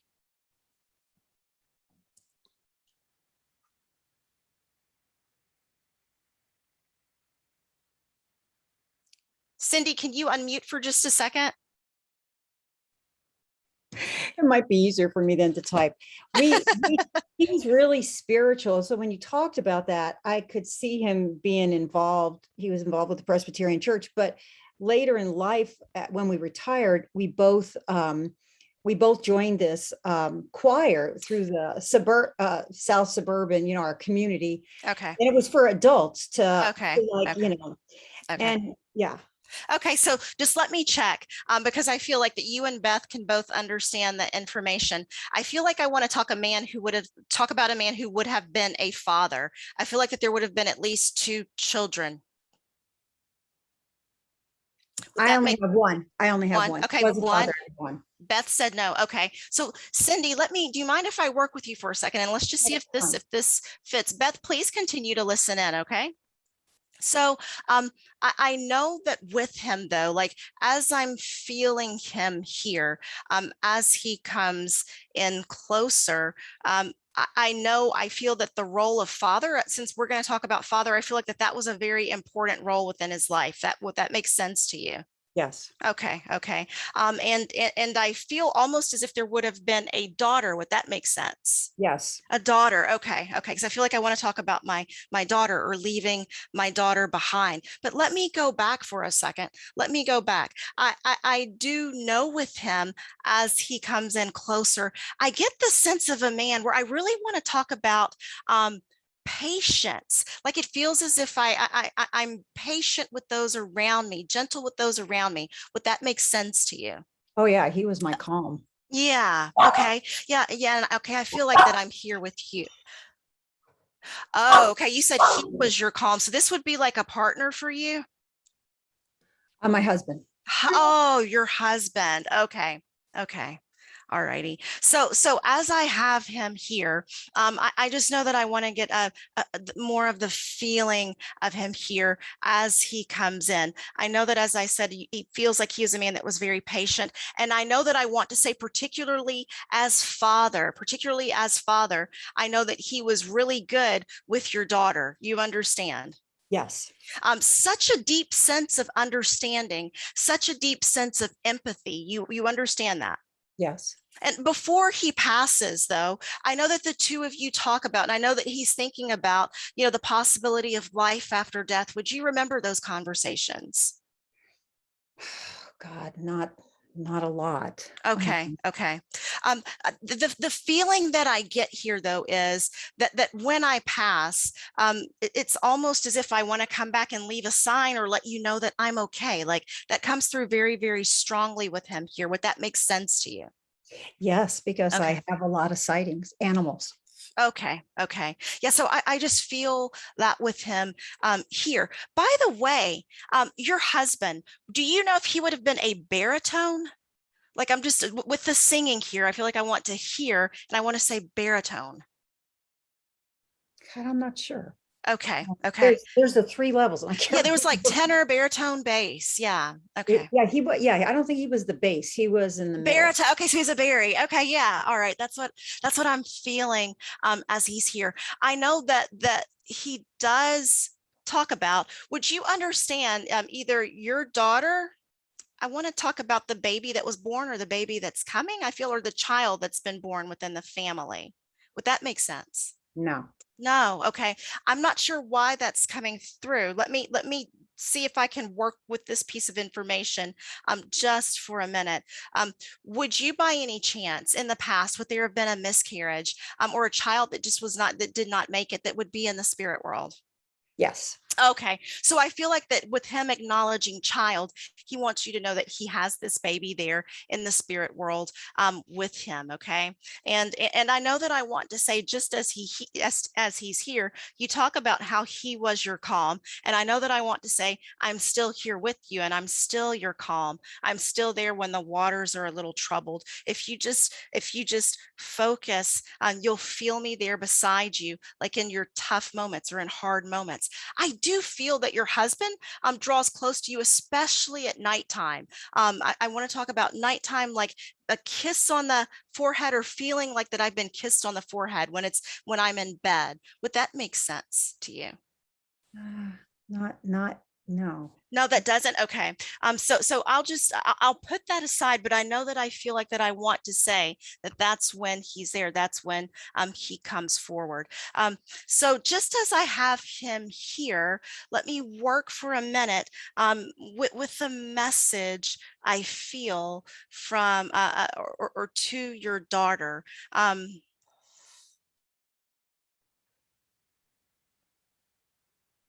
I know that it feels to me as if your daughter would have felt like that there were some life events or milestones that dad missed out on. You understand that? Yeah. Yeah, but it feels to me, I'm sorry. He's going to. He's going to. Right. It's new, his passing. Oh, okay. I'm so sorry about that. So sorry about that. Your daughter is why do I feel like I want to talk about something monumental coming up, and I want her to know that I'm going to be there with her, that I'm right there by her side. I feel like that dad comes through and wants to share that with you, or with his daughter as well. I know that there's new job. Oh, great. Congratulations to your daughter. Good for her. Good for her. I can't shake the feeling as well of a small dog that's here with me, a small dog that would be in spirit that I feel that your husband wants to talk about. I've got the small dog here. Yeah. Yeah. So I feel like that he just wants you to know that the dog is there with him in spirit as well. So yeah. Thank you so much, Cindy. Thank you for allowing me to know your husband, and thank you so much for being a good recipient.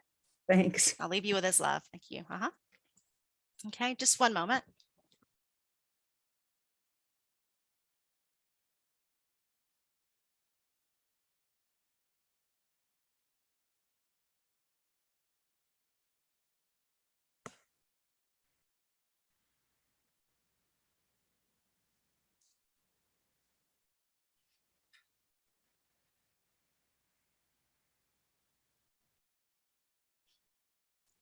I do feel my next communicator is here, and I know that this is a young lady.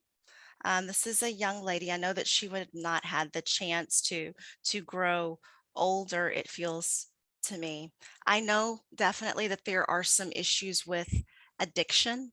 It even feels as if there could have been like an accidental overdose here, but I know that I get the feeling of addiction with her, and I know that there's just this struggle, and it seems as if almost for quite a few years she deals with this, and it's like I go for a while and I'm okay, and then there's a relapse, and then I go for a while and I'm okay, and then there's a relapse. It's just what I feel with her here, and I know that she would have passed young.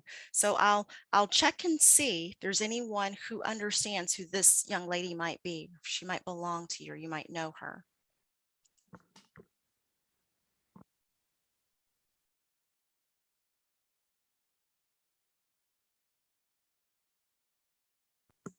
And I know it just feels as if, you know, with her here, I struggle quite a bit in life. I know that there's some really tough moments for me.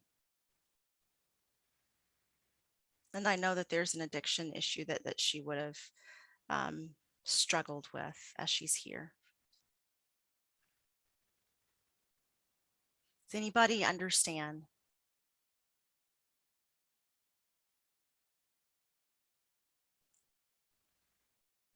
Okay, so let me just work with this information a little bit here.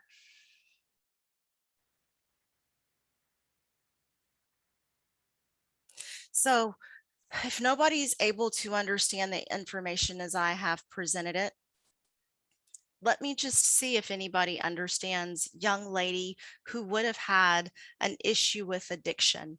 I'm not sure if there would have been an overdose, so we can just step away from that particular piece, but a young lady who would have struggled with addiction, I know.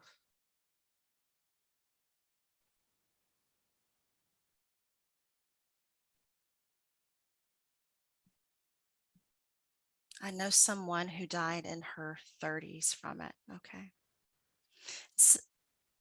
Me too. Okay.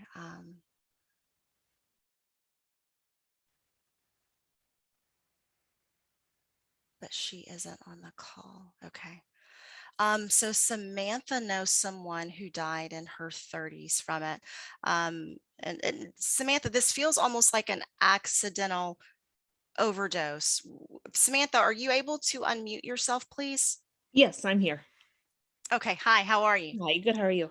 Good. All right. So you understand that I feel like there's like this issue of I deal with this, and then, you know, I'm fine for a while and there's a relapse, and it's almost like a cycle. Would that make Yes. sense to you? Okay. He was Okay. on heroin. so Okay. Okay. All right. I know that it also feels, would you understand that she would have had children or left behind a child?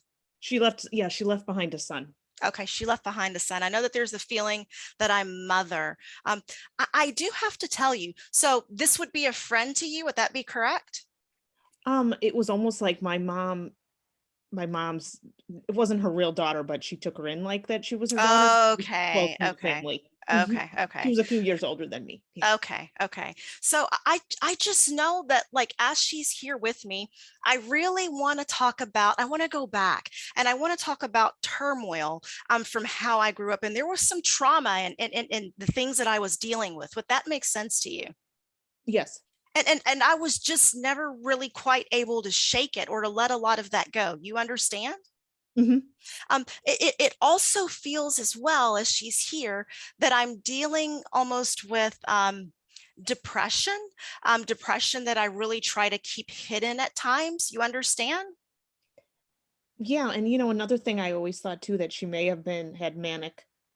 Yeah, yeah. It almost feels to me as if she was trying to self-medicate in some way, you Mhm. know? I would agree with that. Yeah, and there was this need almost to numb some of these painful memories or some of these things that I had been through. Would that make sense to you with her? Mhm. Yeah. Yes. So I know, I just know that I feel her here. Would there be anybody by the name of Crystal that was connected to her? She has quite a few sisters. I'll ask my Okay. mother. My mother Okay. might know of a friend or that, Okay. and I'll get Okay. back on the chat in just a minute after. I'll ask her. Okay. Okay. I know that I want to talk about, though, at times, she tells me that it was really hard for her to be honest or truthful. Would you understand that? Yes.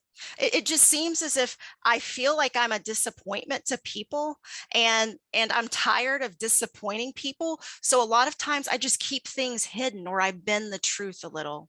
You understand that? Yeah, and I think my mom understood that a lot, and I think that's why she came to her a lot, because she accepted Yeah, her for yeah, that. yeah.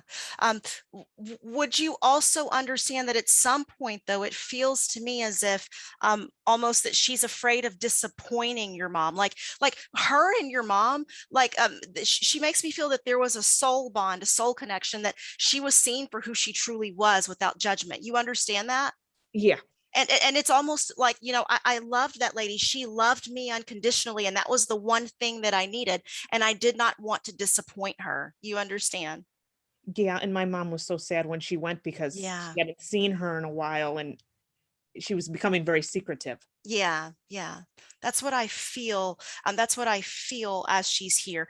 I know that she does acknowledge her son, but I feel like a biological member of her family would have the son. Would that be correct? Yes, I think her mother and father are Yeah. raising. Yeah. So Mhm. she talks about her son. I know that she talks about her son being raised. But I know that there's a lot of sadness for not being here and being able to be the mother that he needed. You understand? Mhm. Yeah. Yeah, I really feel that the message here today, or the reason that she comes through, is really for your mother. She wants your mother to know that where she is in spirit, where I am in the spirit world, I'm healthy and I'm happy and I'm whole, and I'm able to see things and think of things and perceive things in a different way than I was when I was physically alive. Okay. I know Mhm. that she wants your mother to know that. And she wants to say to your mother, thank you. Thank you for all of the unconditional love and the support that you gave me. Thank you for giving me a home and putting a roof over my head. That's what I really, really needed. And you were there for me. You understand? Yeah, and I just have a quick question. At the end, when she was on drugs, she had gotten cancer too. Hmm. And I wondered if it was, we never really knew what happened when she passed, but we thought it was a mixture of both things, being sick with that. And yeah. What I'm really feeling strongly, I keep getting the sensation. I have a certain sensation that I get when there's drug use, and drug use that potentially like led to the passing, or led to her passing. So even though I don't have, hard, fast proof, I really feel, just from the way that what she's communicating to me as she comes in, that it has to do with substances, I would say. Maybe she just did that Yeah. because of the pain of what she was going Yeah. through, and did it Yeah. at the end. Okay. Yeah. But she comes in, and thank you so much for validating her. Thank you for receiving her messages, and please let your mom know that she's doing well in the spirit world. And She'll thank be you happy to again hear for that. everything Thank that she you. did. You're Thank welcome. you. Thank you, Samantha. Okay, so we have time for another communicator. So give me just a moment. Let me move my mind back to spirit and see who's here. Okay, so.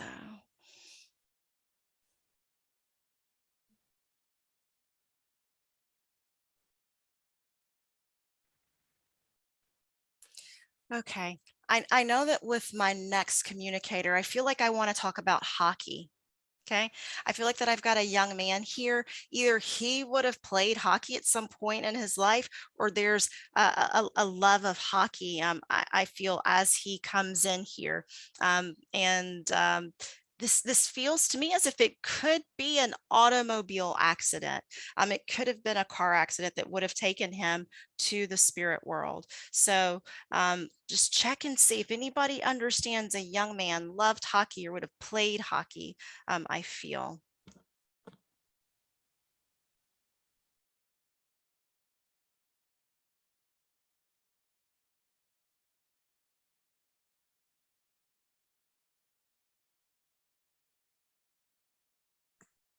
I know that as he's here and as I'm blending with him, like it feels like I have on a hockey jersey.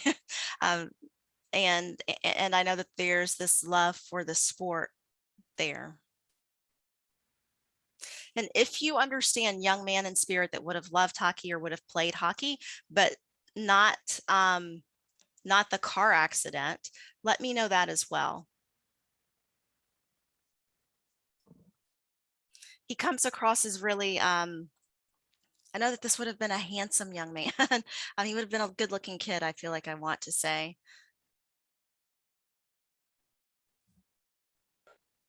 Hi, Brandi. This is Beth. Hi, Beth. Oh, you can understand? Yes, all of it. Oh, wow. Okay. So you can understand the young man, hockey, and the car accident. Okay. Um, and I know that as I'm sensing him here, so this would be son for you. Would that be correct? No, but your nephew.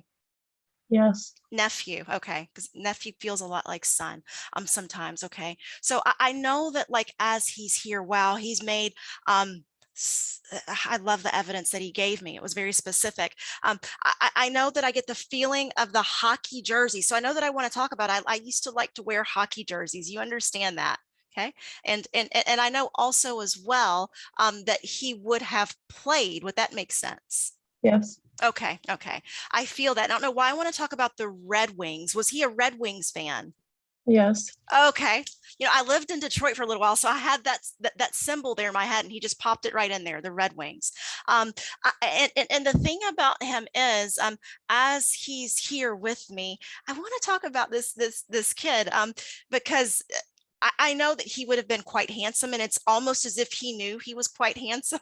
You understand that? Quite pleasant, and I feel that others around him, they really liked him.